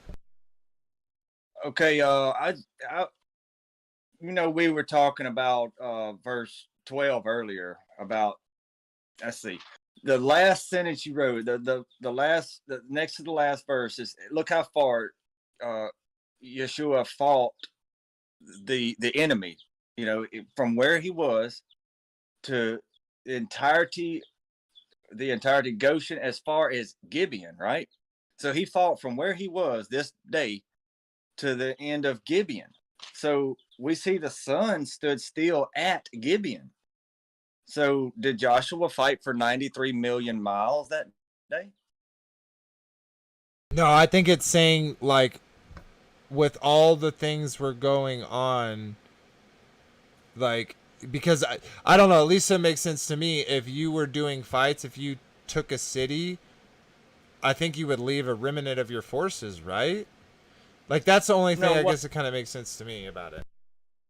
No, yeah, totally. But what I'm getting at is we see that Joshua back in verse 12 told the sun to stand still at Gibeon. Okay, now I'm reading from the Septuagint right now. It says, sun stands still at Gibeon, and moon over ravine of Ajalon. But then in verse 41, it says, it's telling how far he fought that day, like from where he commanded the sun to stop, wherever he was. From that point, he went forward. He moved forward. He pressed forward with his armies and took them out, right? As far as Gaza, the entirety Goshen, as far as Gibeon. So did he fight for 93 million miles that day? Did he go all through space? I don't get what you mean by 93 million miles. They claim that the sun in the heliocentric model, which actually doesn't even exist anymore, that the sun is 93 million miles away. So where is Gibeon? Anyway, okay, I'll have to explain one day. But one other thing I'd like to sort of point out, I think it's verse 14. No, yeah, the Septuagint in Joshua 10:14, it says, and there has been no day like this, neither before nor since, that God would listen to a human, because the Lord joined in war with Israel. Now, doesn't other translations say, isn't this not written in the book of Joshua? Or isn't this written in the book of Joshua? That's 13. Oh, is it 13? Okay. Mhm. It does Yeah, say, is okay, it my not bad. written this in the book of Joshua? All right, I'll read 13 from the Septuagint. It says, and the sun stood still, and the moon was in its position until God warded off his enemies. And the sun stood at the middle of the sky. It did not go backward nor forward to setting until the end of one day. And that's all of 13 in the Septuagint. But I'd also like to mention that the in the Masoretic, the book of Joshua is mentioned 2 times in the canon of 66. The other place is in 2 Samuel chapter 1 verse 18. Can you pull that one up for the with the KJV or something? Yeah, what was that again? I'm sorry. It's 2 Samuel chapter 1 verse 18. Yeah, I'll pull that up. But I'm going to read it the Greek Septuagint. Now, it doesn't say 2 Samuel in the Septuagint. It says 2 Kingdoms. But it's almost word for word with the Masoretic of 2 Samuel chapter 1, or the whole book really. But I'm going to read it from here, and it says, and he said to teach the sons of Judah the song, look, it is written in the document of the righteous.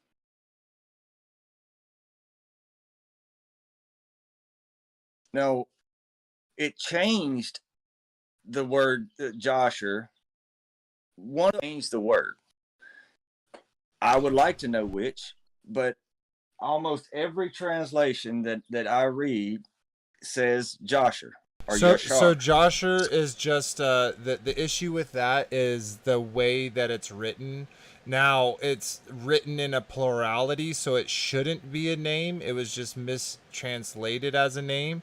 But the correct translation of that word, not the book of Jasher, but what you just said, the book of the righteous or whatever. That's the yeah, that's the actual word. The book of Jasher is, from at least what I've seen, is just it's mistranslated. It shouldn't be a name.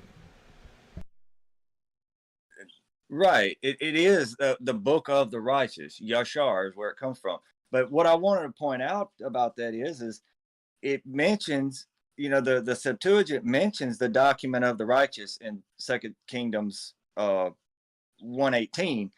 So why wouldn't it have had said in Joshua 10:13 the document of the righteous as well? Instead, it just excludes the whole word altogether.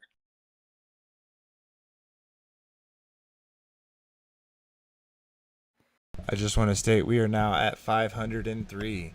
So the vote is now ended. I want to pull that up real quick. Sorry to steal some of your time real quick. But the vote over here on Take of the World, we'll go ahead and put it on shofar, was 50%.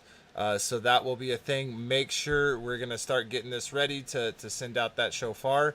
So make sure you leave at least one comment on on at least one video, and that you're subscribed. And as long as you hit those, we'll do a randomized roll, and whoever that is will contact you and give you send that shofar out to you. So thank you so much. For those that are subscribing and continue to subscribe, it really helps us grow the community. For those that are new here, what we do here in Closed Cosmology Fellowship, we have that puzzle piece. That puzzle piece is what we're all bringing to the table. We each have our own puzzle pieces and our own looks out things. We're all right, and we all have things that we're correct about, and we all have things that we're incorrect about. So we come to this table and as iron sharpens iron, so a man sharpens one another, and for to sharpen iron, sharpening iron, that requires heat, friction, and the removal of material. So we have to be able to go through that heat and friction of conversations and ego checks, and again, conversations we're not comfortable with, or that things that we've held to because we were taught that. And be able to remove those materials when the Father points them out to us. And so we're just so thankful that we're continue to go. Obviously our next milestone is 1,000. So we'll do something special for that as well. But just wanted to stop and shout that out. Thank you all that help us get there. So Vader. So we still have a chance to leave a comment. Yep, we still have a chance to leave a comment. Okay, We'll do this till next Friday. So next show we'll read out who the winner is, and then we'll get in contact with you about getting it sent to you. Sweet. Well, thank you very much for that, Vader Bear, and I'd like to thank everybody again for coming out, because I really do. I really want to present that particular question to the panel and to anybody that's listening. Why did either the Greek Septuagint leave out the word Yashar in Joshua 10:13, or why did the Masoretic add the word to it? I'm under the impression that the Septuagint was translated in like 250 or something BCE, and supposedly is the second oldest translation of the original Hebrew scrolls that I'm aware of. So anyway, that is a few questions that I want to present to the panel and anybody listening. I already kind of gave my answer. If anyone else has thoughts about that, I'd love to hear it. Well, I mean, you told us what the word meant and everything, but I mean, why was it either added to or left out?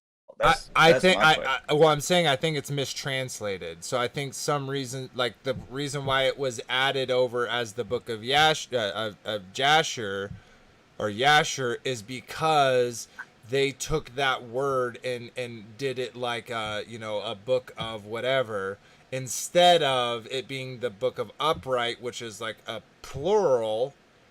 They did book of Jasher, which is shouldn't be a plural. Like names are not plural. So I think I don't know.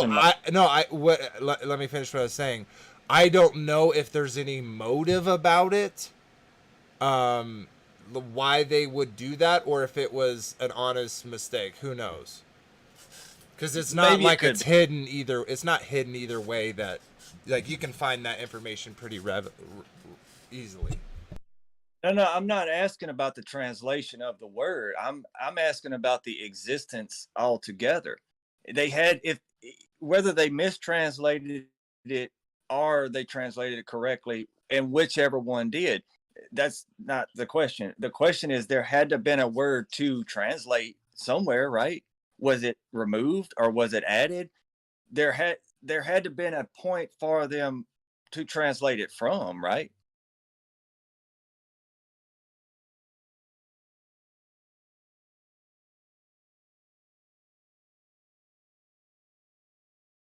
Sean, you got anything on this?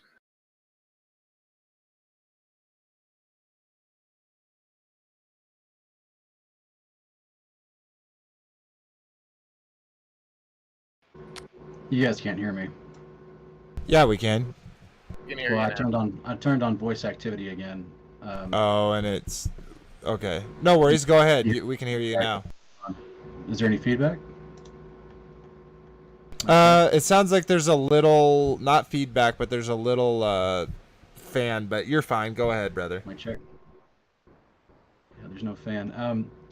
Yeah, I'm sorry guys for the audio issues. I was trying to make this helpful to you guys, but it's my audience can hear me, but I don't know if you guys can hear me very well.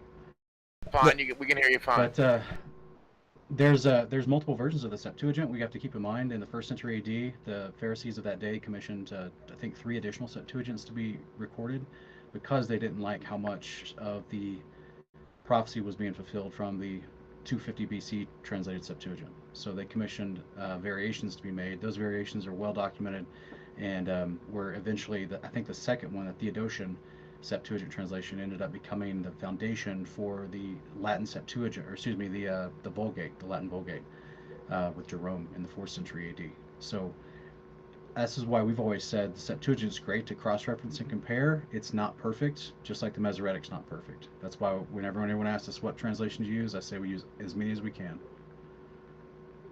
I totally agree, but I wanted to let everybody know I was reading that from the Lexham English Septuagint. It just says LXX on it. Yeah, brother, but that's a modern Septuagint translation that they pulled from ancient Greek Septuagint scrolls, if I could say it like that. So it's not an original Septuagint. The Lexham is, even though it's a great translation, it's not the original still. There is no original at this point. It's all variants of from the 1st century AD. There's all variants now that we have passed down through history. And I was just pointing out that was the one I was reading from just then, and I totally agree. Yeah, so what's interesting is the Book of the Just, or Yashur as it's referred to phonetically in the English, is supposedly translated in the 15th century. The most recent translation, anyway, was from a 15th century rabbi from the 15th century. So that would have, and this would have been someone that was a devout follower of Judaism, not the Messiah. Not that that has any bearing on the timeline of events mentioned in Jasher, but it's just, I don't know why they would have not mentioned this moment in Joshua chapter 10 in the same regard, or not mentioned the Book of the Just in the same way in the Septuagint versus why the Masoretic mentions it. There's a lot of things in the modern Masoretic that are not there that are in the original Septuagint, and vice versa. So this is why we one of the first few videos we ever mentioned the Septuagint on our channel, we try to remind people that there's about 90% of the quotations in the New Testament from the apostles and Yeshua are quoting from the Septuagint Old Testament, but there's still others that we find in the Masoretic. So the remaining 10%, at least this is some stat that I read. I saw someone took the time to diligently take all the quotations in the New Testament that were quoting the Old Testament books, and then they were showing which ones were out of the Septuagint and which ones were only found in the Masoretic, and it's like 90 to 10 basically. And so there are some things still found only in the Masoretic that are not in the Septuagint, and vice versa. This is why we have such a convoluted history of how we got our Bible and all the different change of hands of manuscripts. This is why we always try to encourage people that the story's still there. It's just some of the little details in the story sometimes get changed or left out, but the big pieces of the story are still there. So that's what's important. Totally, and it's almost like those that that sow seed, sow tear in the fields, right? Like all of those, getting those other Septuagints together and publishing them up was sowing seeds of confusion, right? Because now we're like, wait, there's all this overlap, and so yeah, we do have to look at everything in order to get more of the information. But I agree, the full picture is still there. This is what I did some quotations in a video I did about two and a half years ago called "Proving the Pharisees Removed Scripture to Hide the Messiah," and I showed some of the discrepancies in the Septuagint, and I showed how quotations from Justin Martyr in the 2nd century, about 157 AD, where he's actually calling out one of these Jewish leaders in Corinth. His name was Trypho. This is from an ancient book called the Dialogue with Trypho by Justin Martyr, and it's basically him having a conversation with a modern day Jewish leader in Corinth, and he's telling him, I know that your ilk, your Pharisees, and the other rabbis like you who reject the Messiah, I know that you guys have been changing the scriptures to hide the Messiah, because we still have the original scriptures from 100 years ago, and we're seeing the new ones you guys are producing. And so this is what's so fascinating about this whole dialogue with Trypho, because he's actually calling out specific places where the Pharisees were chopping up scripture in order to hide Yeshua. So that doesn't apply directly to Joshua chapter 10 or the mention of the Book of the Just. It just gives you some insight into how throughout the years, um, the manuscripts that were passed down to us had some tinkering involved for specific reasons. But this is where, I've always said there's no perfect translation, there's no perfect manuscript, and we always just try to focus on the context of the big ideas, so that we don't get bogged down in such details, that. And of course, that's, on the other extreme, if the pendulum swung to the other extreme, you have like staunch Southern Baptists saying that the 15th century KJV is the unrefined, pure, and unadulterated Word of God, which which is hilarious, because it's like they got some of that from the Textus Receptus and the Vulgate and all this stuff, and they don't even have a clue where apparently those came from 1400 years before. So it's just interesting to see what people decide to focus on. And so, Anthony, to your point, I think it's fascinating that there is no mention of the Book of the Just in the Septuagint. I think that's interesting, and I do think that it's interesting that, according to manuscript history, one of the earliest references that we know of the Book of Yeshua, the Book of the Just, was from a 15th century rabbi in Spain. So I know that Dr. Pigeon has mentioned he thinks that there are other manuscripts earlier than that, but I've never seen it shown to me. So this is where I've always struggled to find a lot of weight or credibility in the Book of the Just, in the Book of Joshua. Yeah, and kind of to add to what my question, the reason I'm even asking the question to in general is because I'm questioning the modern Book of Joshua that we have today. Anyway, there was some things in it that had been brought to my attention in over about the last 2 years, and when I first read the Book of Joshua, it seemed, oh, this is a great book. I love it, and it felt like it went right along with all of the rest of the scripture that I read. But then I was shown a few things that was pointed out where it maybe not necessarily contradicts, but like, for example, in Joshua 10, where it says, "Is this not written in the Book of Joshua?" Well, it's not. I don't see it in the Book of Joshua. So that's one of the things that made me start to question the modern day Book of Joshua, and that's kind of why I had the question about, well, why is it left out in the Septuagint, kind of thing, because I'm trying to look into all of this, and at this point, I'm going to say that the modern day Book of Joshua is very questionable. However, I do like to read from it now. Yeah, it's interesting in some parts for sure. Sweet. I definitely agree with you. It's definitely questionable, not just on small things, but on also larger conceptual ideas as well. So it seems very fantastical in some of the stories, but also it seems to be very logical in some places, because it gives you details that we don't get in the other canon. But when you really start digging into the details, very similar to Og, and how Og picked up a piece of the mountain and was going to throw it on the entirety of the children of Israel, who spanned a 12-mile span. I think this is in chapter 91 of the Book of Joshua. So then you're talking about him picking up a mountain and throwing it onto a people group traveling over a course of 12 miles. Right? So I don't know how that works. And then, of course, the rest of the story is, as he's holding it above his head, it breaks in two, falls on him, and hurts him. And you're like, okay, so it wasn't him picking it up with the power of some mystical weapon. It was literally him holding it above his head. And you're like, wait a minute, how is this? What is this saying here? What is going on here? So there's a lot of things in there that you're just, not just theologically, as far as where Enoch went, there's some problems with that in chapter 3, not just theologically as far as the Adam and Eve concepts, or just some of the ideas of The lack of following the priesthood is a huge red flag to me, because the Bible's very, very dedicated to following the priesthood all throughout Scripture, because it leads to the Messiah.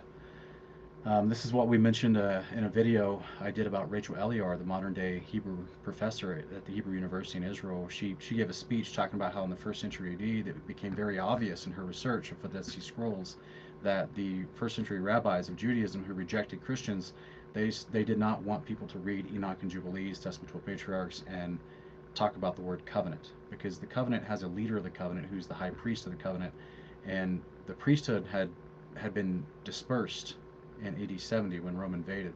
So if you're trying to keep your people of your faith, your disciples, but they're asking the logical questions, which is who makes atonement for us since our temple's been destroyed? Well, you don't want them thinking about the priesthood.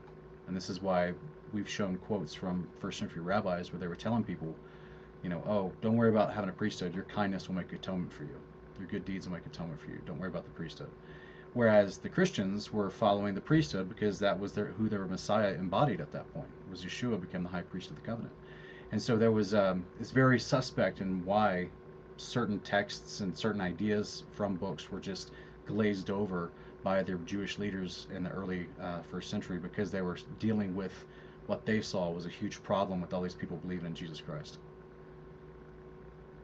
Just my 2 cents on why certain things are in and out, and why Jasher is questionable, and what's not in Jasher that is highly questionable compared to all the rest of the books in Scripture. Yeah, and I just, the part where you was talking about Og being 12 miles and everything, I just wanted to point out it's in Joshua chapter 85, starting in verse 21. I've been looking for that since the beginning of the show, but thank you. You gave me more. You gave me the right direction to look in. Thank you. No problem, brother.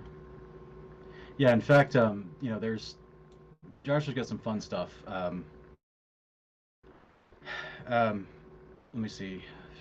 It looks like if we do the timeline right, it looks like it's the same Balaam, like in chapter 67. It looks like the same Balaam, which is it says he's the son of Beor, just like Numbers does, and it says that he's still alive and counseling Pharaoh, or he is alive 180 years, or excuse me, he's alive 80 years before Numbers 31, and already an elder counseling Pharaoh to commit genocide against Israel. But Yahweh didn't stop him there, but yet he stops him supposedly 80 years later on the donkey when he goes to curse Israel at the request of Balak, king of the Midianites. So it's just interesting stuff. It tries to give some backstory to Balaam in chapter 67, as about how he was supposedly an elder of the Egyptian pharaoh at the table with Moses. Also, same thing with Reuel of Midian. That would have been Moses' father-in-law later, so that he was also a counselor to Pharaoh seeking to kill the Israelites. That wouldn't make any sense if he's literally a descendant of them.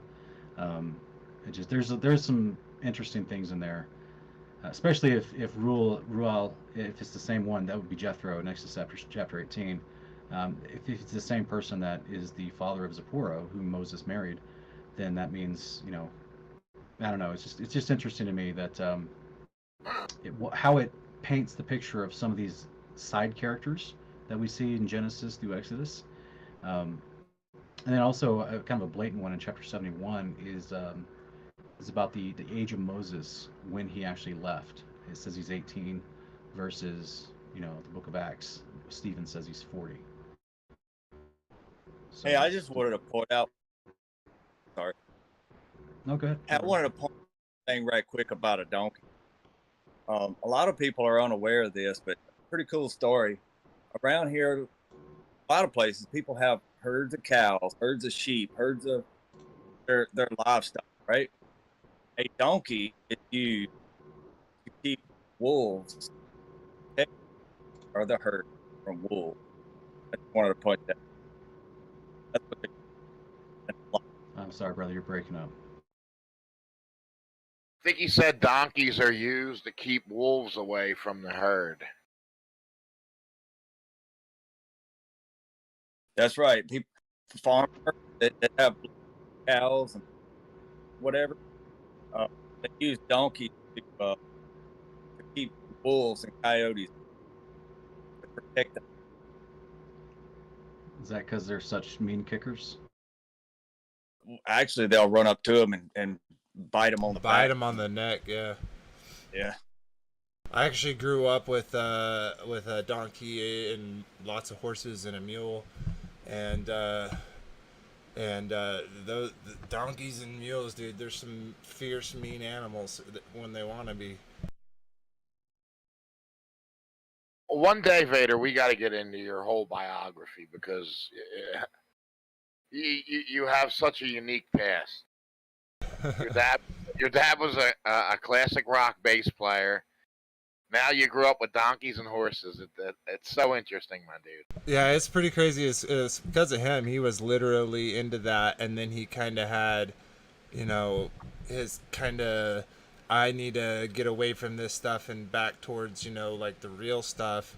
And then he went heavy into like, dude, like, so it's interesting. He made all his own leather gear, like the pictures I've showed you. He made his own pants and his own outfits and everything, and then he transferred that over to making his own reins and his own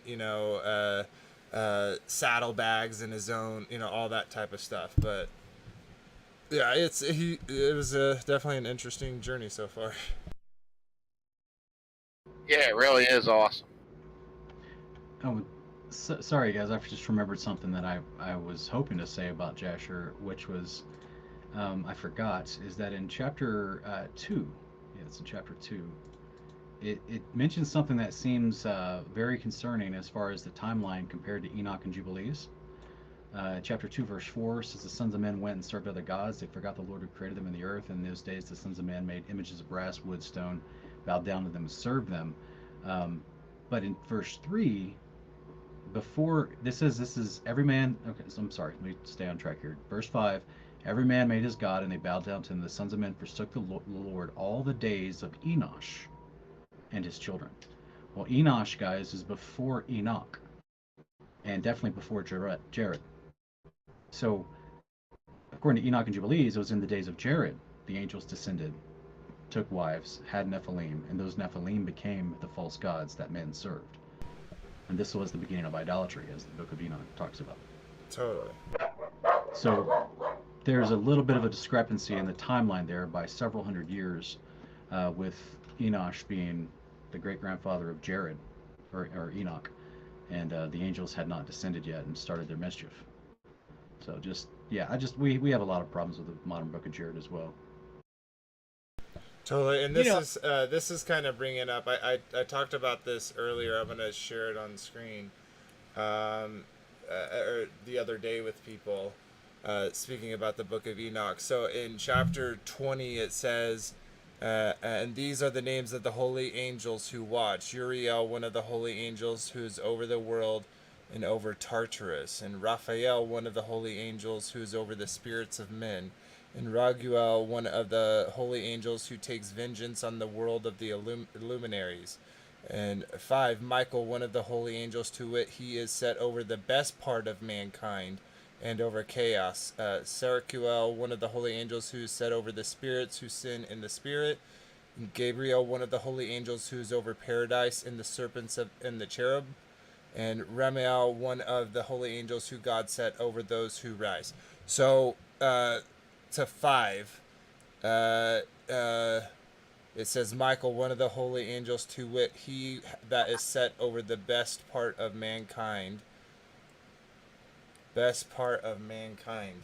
So I was racking my head about this when I first read this. This is even like before I came to enclosed cosmology. And I was like, well, what is this best part of mankind? And in Daniel 12, it says, 12:1, and it says, and at the time shall Michael stand up, the great prince, which standeth for the children of thy people. So he is set apart over the best part of mankind, which is the children of his people. I just think that's so cool. Yeah, that's why Michael's considered the Prince of Israel as far as the overseeing angel that protects them, guides them, leads them. This is why it's my theory. Do you think angel? I was going to say, do you think he's the presence of the Lord? Because it would make sense. I think he's the one in Exodus that led them. Yeah. Yeah, if he's the one that's literally set as their guardian, it would make a lot of sense. And the best of mankind are those who would do the commandments of God.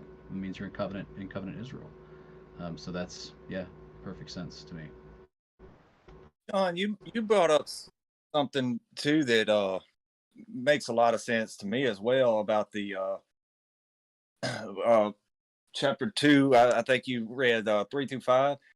That would sort of say whether or not Cain and Abel were twins or not too, wouldn't it? Like I've always viewed, yes, we see about Cain's time, his offspring for a little while, but then it stops and then it goes into Abel's, right? Where was Seth's? Yeah, that's right. Seth. Oh, but wouldn't that sort of squash that idea about them being twins or not? Well, guys, you guys know me. I've found a ton of validity for the Book of Jubilees. The Book of Jubilees directly tells you that Cain and Abel, they were not born at the same time. Eve did not conceive until 49 years after they were created, after they were out of the garden for several years, several decades. And then, so yeah, that's just my idea of, to me, the Book of Jubilees has a lot of insight to all this and helps us understand like how many years they mourned until they actually had Seth later and all this stuff. And so yeah, I don't know. I don't think that they were twins. So from what I can understand, it was a twin girl was born with both Cain and Abel. So Cain born at a different time than Abel, but there was a twin girl that accompanied them, according to Jubilees. Whose twin was she? Abel's or Cain's? So now imagine it like this: when Cain was born, he was born with a twin girl. When Abel was born later, he was born with a twin girl also. Oh, so they both had a set of twins. Oh, okay. So they were both a set of twins. Oh, that's cool. Yeah. Where do you get that from? Where do you get that from, Sean? Jubilees. Jubilees, I believe. Yeah. Yeah, maybe that's why. See what sort of as well, but not particularly in that spot. But it is something I'm gonna use to in my line of questioning, so to speak. But I don't fully 100% accept Jubilees. I'll say I'm 99.9, but I'm the same way with the Book of Joshua. So what I'm finding is those two books actually sort of contradict each other. So oh yeah, absolutely. That's why I throw out Jasher first as opposed to Jubilees. Right. We have actual archaeological findings and relics that support Jubilees and the calendar they followed, as well as lots of scribal testimony from the Dead Sea Scrolls, as well as early first through fourth century early church fathers, quote unquote. Yeah, we have a lot of testimony, archaeology, and textual manuscript that supports the validity of Jubilees. Even Judaism itself, they do not dismiss Jubilees, they just don't like talking about it. That's why they call it the Lesser Genesis and throw it to the side. But they do not dismiss its validity as a book that ancient Israel had. So I would choose Jubilees over Jasher every single time. And I'm 50-50 with you right there. I'm not going to deny that, but I mean, I could say the same thing about the Book of Joshua too, even with the same artifacts and stuff like that. From the way I view it now, and I'm not saying my view is right or anything like that. I could see how it would match up with either or. I just don't see how both of the books are matching up with each other. Yeah, they can't. They theologically can't match up with each other because they make some kind of truth claims in them that are contradictive. So, yeah, I don't know. Maybe there is some meat in Jasher. Maybe it's been grabbled a lot. I don't know. The more that I do look into Jubilees, though, the more validity it seems to me, because it only adds details into it. It doesn't really change the concepts.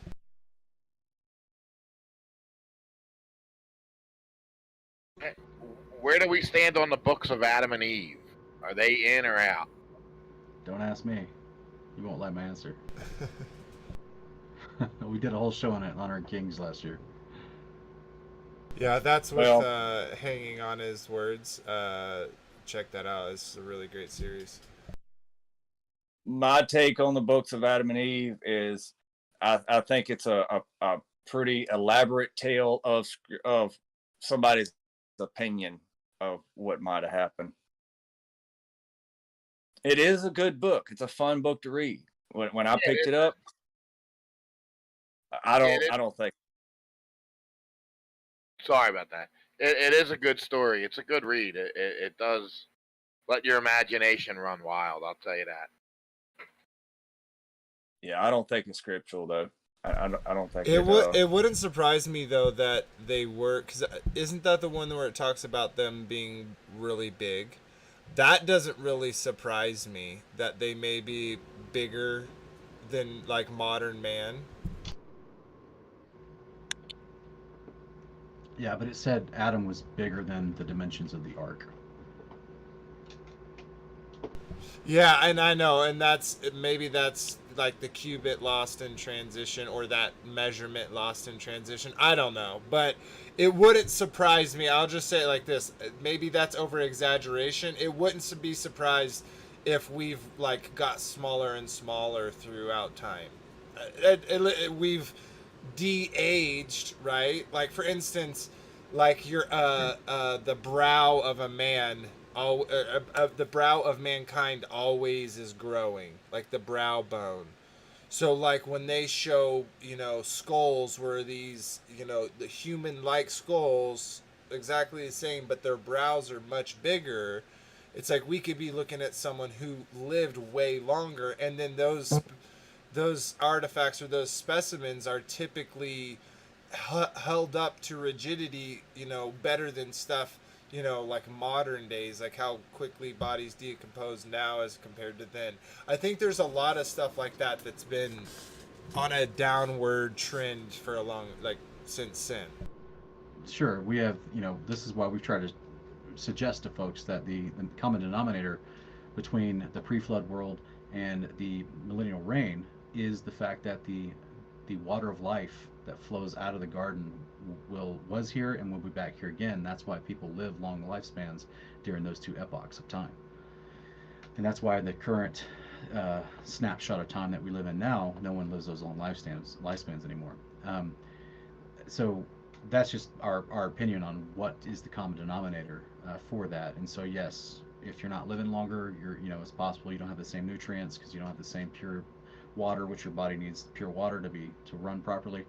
Then yes, it's possible that we've shrunk in some aspects. But to me, the absolute biggest death nail to the first book of Adam and Eve is the fact that it preaches a pre-creation, a pre-Genesis 1 existence of Satan who had a kingdom on earth. It basically makes Satan the victim, guys. Oh It says wow. that it makes the idea that Satan has his angels that followed him out of heaven and came down to the earth, and they reigned on the earth. And then when man was put on the earth, it was an invasion to Satan's kingdom. And so I'm paraphrasing a little bit, obviously, but I'm just giving you the gist of this is why it's such a huge theological derail from all the rest of scriptures, and it actually creates sympathy for Satan to say that, oh, he didn't want to be in heaven, so he left and was here minding his own business, and then God put the garden here and put Adam and Eve here and got imposed on the kingdom that Satan already had here. And that's just not at all what the rest of scriptures say. It says that Satan was created on day one with all the other angels. First Enoch and Jubilees says that he was part of the crew that rebelled and caused corruption on the earth and mankind to start learning how to sin in all types of ways. And so that's just one of the many major 12 different theological problems that we found with the first book of Adam and Eve. But to me, that's the biggest one, because who else teaches this Gnostic idea that Satan was existent before the world was created? It's the Catholics. This is Catholic theology, and this is why one of the earliest manuscripts, as far as chain of custody with the first book of Adam and Eve, can only be traced back to the 6th century A.D.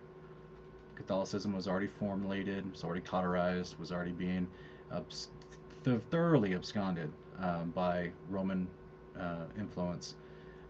The original, yeah. So yeah. Anyway, I won't go into a 3-hour breakdown of it, but Well, here's my take. Here's my take on Josephus, and you probably will like this too, Sean. I feel like Josephus was the Facebook of his day. A little bit of truth based on a few facts, with a big elaborate tale and lots of opinions of his own included. I think he was like Facebook. He might have been Zuckerberg of his day. Okay, that's something to think about. Yeah, the historians had a lot of power. They definitely, we just don't know as far as a comparison to something like social media. We just don't know exactly how much of Josephus' writings were dispersed among the average people. Because if we believe the stories that he was commissioned by the Flavius family, um, which many of the Jews and priests of Judaism back in the first and second century A.D. were in cahoots with the Romans. I mean, this is literally how Caiaphas became the high priest instead of John the Baptist family. So, like, if all that was already a part of it, like, we just don't know if that was mass produced and then disseminated to all the people, or if it was just for the records of the kings to which they could point to as an authority piece. Because remember, the mass population of manuscripts was not a thing until about the fourth century. So before that, it was great diligence, time, and money in order for them to have scribes to copy things, and disseminate them.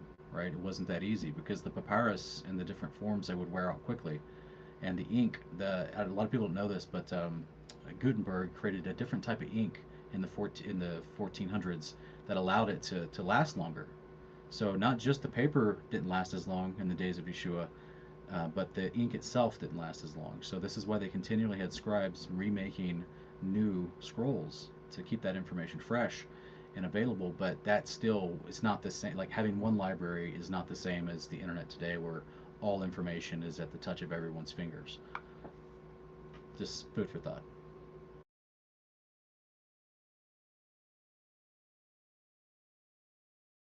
Yeah, absolutely.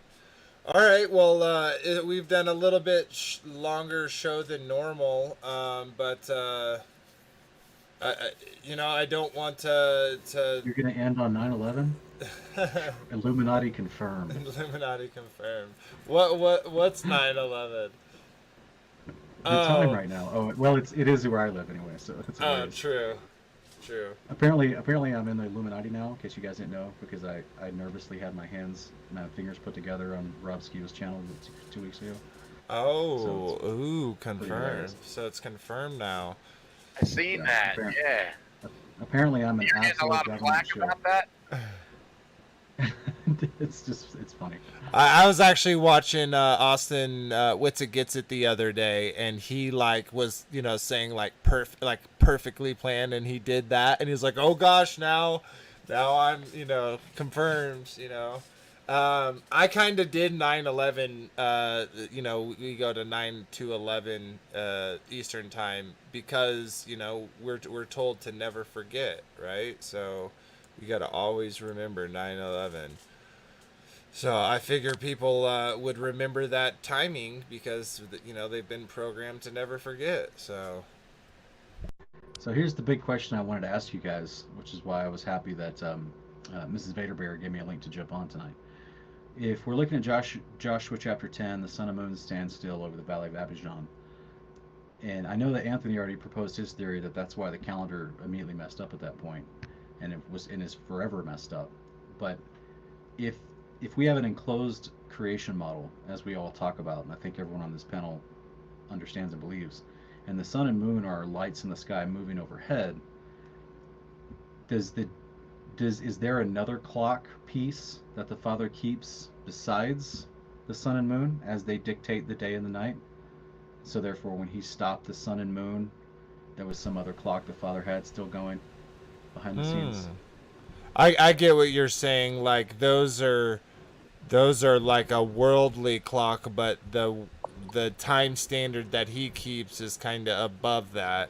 So even though I don't know if that's true. I'm just throwing this out there because remember, Jubilee 6 is the angel. Well, not just Jubilees, but all the scriptures as the Father's will is being done in heaven. He wants us to do it on earth. That's why he asks us to keep these feasts with him, and he keeps the feasts on a specific day on this calendar in heaven. And so if we're to does that mean, and I don't know the answer to this, I'm just throwing this up for the whole panel to consider, but does that mean if he stopped the sun and moon and that changed the calendar, does that mean that they're still in heaven keeping the correct calendar, or did they augment their calendar that day as well and wait an extra 10 hours?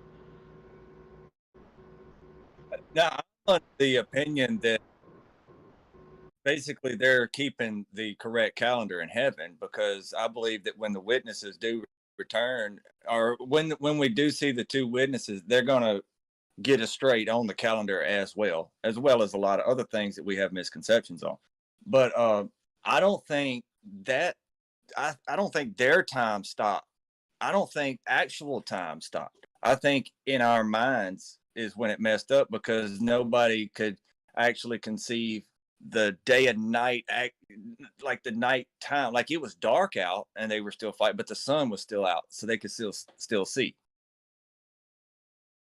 I So did think he it stop might the have stars been. too?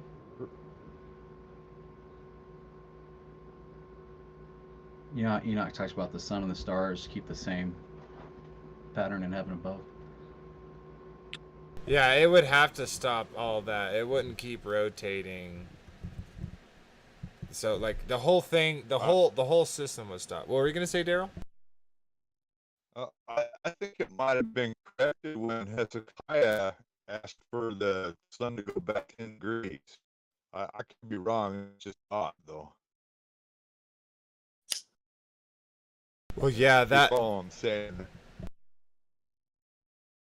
Daryl, you were breaking up a little bit, but I'm sort of in agreement with that as well. However, I had kind of presented the thing about, I think it at his time, like this happened after Joshua.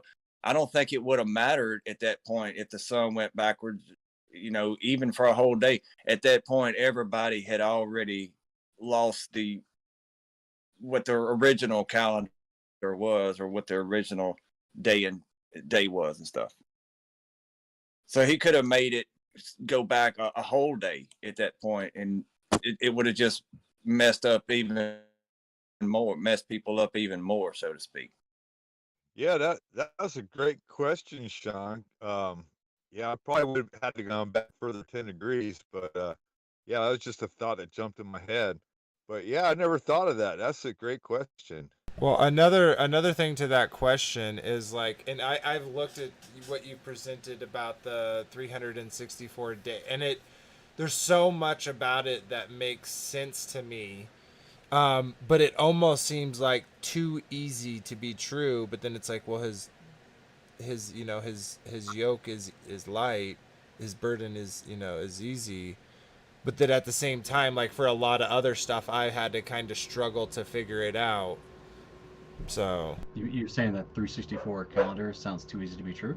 I'm saying it makes so much sense. Like I'm saying, the only negative, quote unquote negative thing I have to say about it is it almost seems like it makes too much sense, because I have looked at lunar calendars and solar calendars, and the fact that the first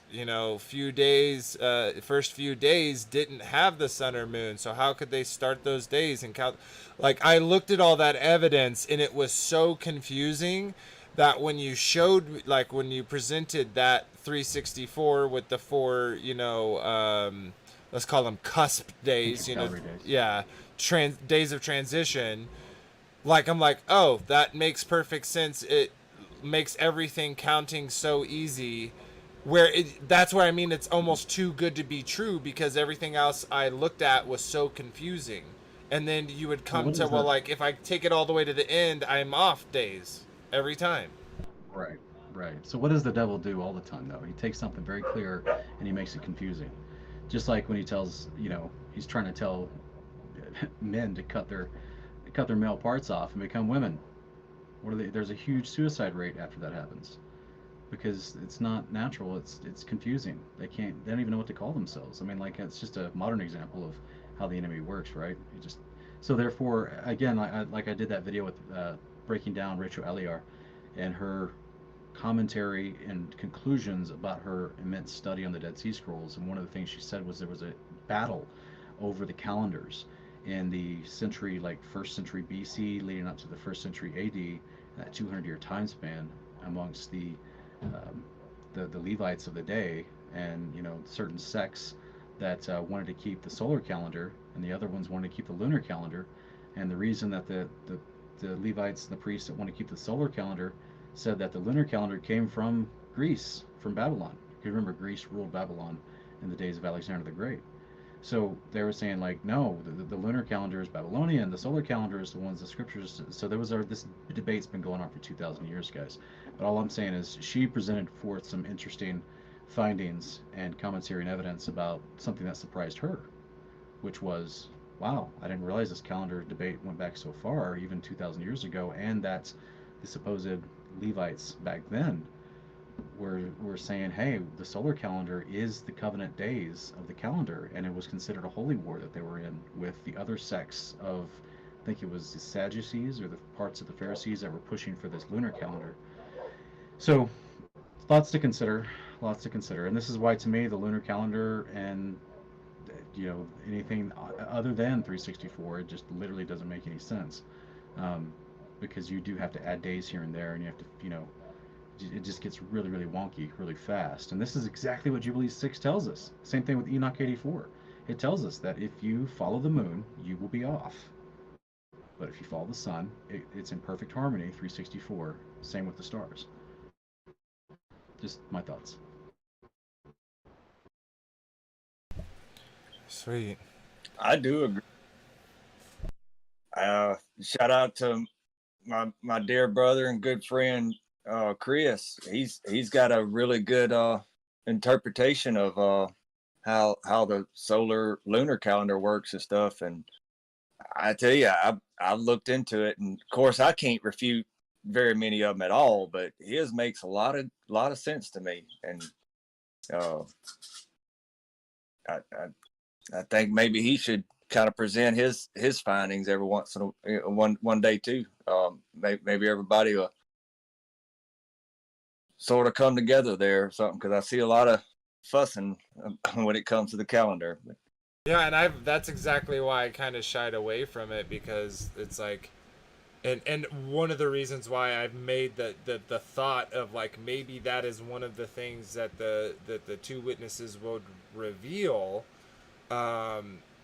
So if the calendar the calendar that you showed, I don't know the correct name for it, but the calendar that you showed, if that's correct, then that's not even needed, or maybe it is in part, because I don't know, does it change, like, for instance, if you continue that calendar, will the summer always be during that chunk? I guess it's kind of the same, right? It just changes it a little bit, just makes 30-day segments instead of 31 and 30 and 28. And we could talk for 2 weeks about it. Yeah, totally.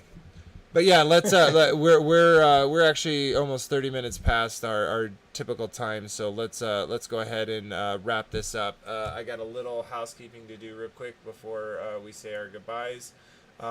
So first is shout out to Chris and Liz Bailey over at Take on the World.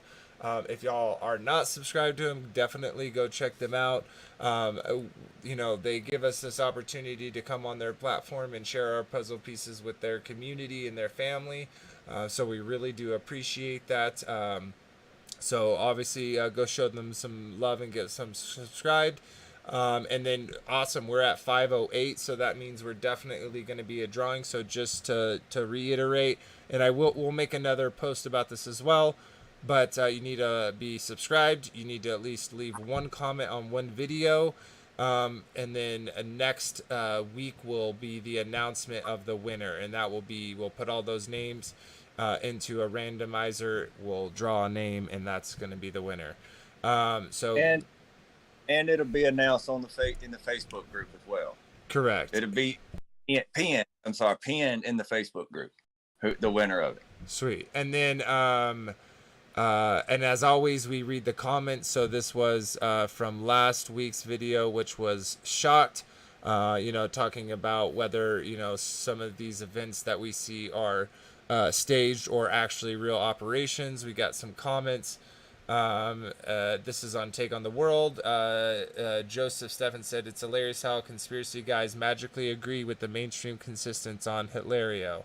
Actually, I don't, and my comment is, I don't believe in the mainstream view of the guy, but sometimes we have to use examples in which people are familiar with.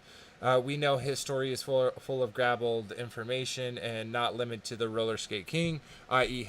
Hilario. So what my point on using those examples is, again, most people know them. Of course, we should look into matters deeply. And then Moonglow said, thank you. Nice to hear Marsha again. Yeah, we love Marsha. She's definitely a dear sister to us. So she's actually has some medical stuff. She's having some issues with her kidneys. So those that would like, say a prayer for her kidneys, that infection would clear up and she'd feel much better. So just want to throw that out there.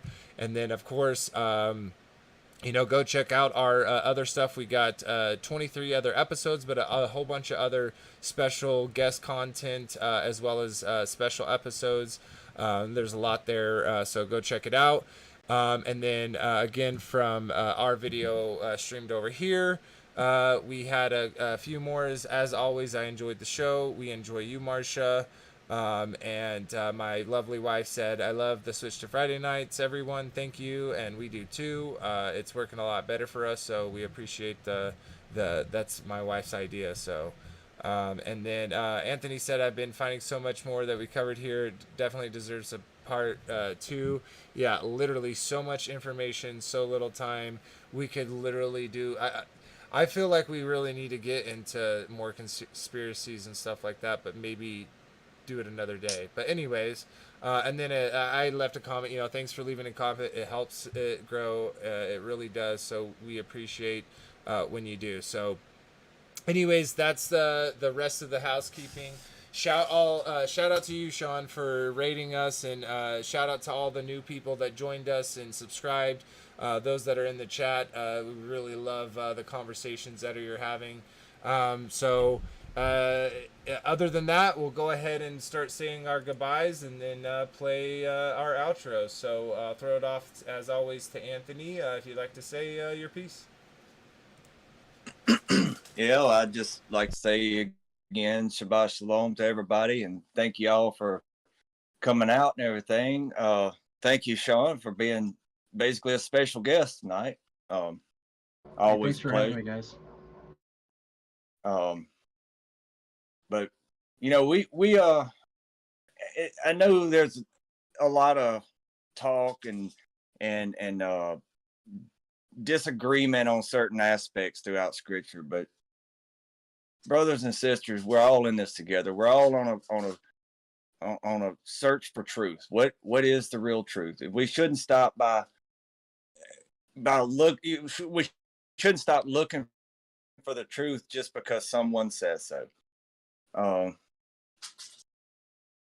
Let Yah's word be true and every man a liar. And thank you all for showing up. Shabbat Shalom, everybody. Much love, many blessings. Thank you, bro. Much love and many blessings to you as well. And Daryl joined us a little late, but I'm glad you're able to join. Sorry you're having tech issues, but if you'd like to say hi's and goodbyes, now's your chance.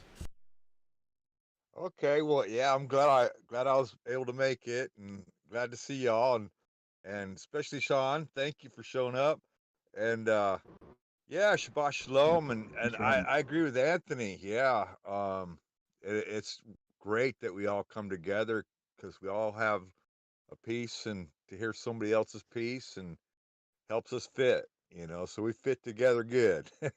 Thank you, and Shabbat Shalom. Sweet, thank you for that, brother. And absolutely, iron sharpen irons, as one man sharpens another. We got to be willing to do that. So, and Frankie B, if you'd like to say your goodbyes. Yeah, Shabbat Shalom, everybody. Thanks for coming on, Sean, and rating us. And you're the man that got us over to 500. Thank you so much. Somebody's going to win a beautiful shofar. And I just want to leave us with, let's just be thankful for all the blessings that we have, even though we're in trying times and seems like all these elites are against us. We're still more blessed than our forefathers. We all have running water, most of us, modern toilets. So we're coffee whenever we want it. So we're living in a great and wonderful time. And just remember to dig deep, because it's all revealed in the scriptures and in his love. Shabbat Shalom, everyone. Yeah. Hey, I'd like to give a shout out also to Jeremiah Skiba and Jake Grant there on Skiba News Nation. They did their second episode today, and it was pretty good. There was some pretty cool stuff they came up with there. So, yeah, if anybody would like to check that out. Oh, and Vader, one more thing. When you play the outro, make sure you turn the volume up. Oh, for sure I will. Thank you. Vader, I'm Gotta gonna hear take that that one loud. You guys have me on. What was that? I'm sorry. I said I'm gonna jump out, but I really appreciate you guys having me on. Oh yeah, sweet. Thanks for being here, bro. Have a good night. For everyone celebrating Shabbat Shalom, I want to encourage you guys. And Frankie B, I love what you said, because when we really look at Scripture, almost every significant story in Scripture is when the powers that be were oppressing the righteous, and God came through. So we're still living in those days, and we can take a wealth of example from the faithful in the Scriptures and how we do not have to walk in fear in these days. So, all right, guys, y'all are good. I'll see you later. Later. Shabbat Shalom. Shabbat Shalom. Bye. Sweet. All right. Well, again, thank you all for being out here. Again, shout out to Sean for joining us, a little surprise guest there, and for the raid and bringing his pieces of the puzzle, to the table. We definitely appreciate that. Again, shout out to all the new people, all the subscribers, all those that comment. It really helps us grow. Of course, the link to the Discord is in the description. So if you want to maybe join the panel and come on live, or if you just want to, meet a community of people that are seeking the truth, then Discord is a great place to do it. So other than that, I hope y'all have a restful rest of y'all Shabbat, for those that again practice it, and a great week coming up. And until next time, remember that it was ABBA that loved you first. Good night, everyone.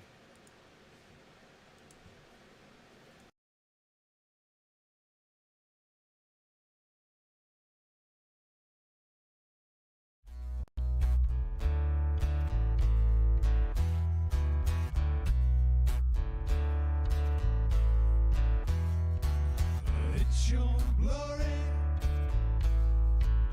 conceal the mystery. You give us the honor to search a matter. You raise up a standard to beat back our enemy. You establish this realm, and like a scroll you spread it out.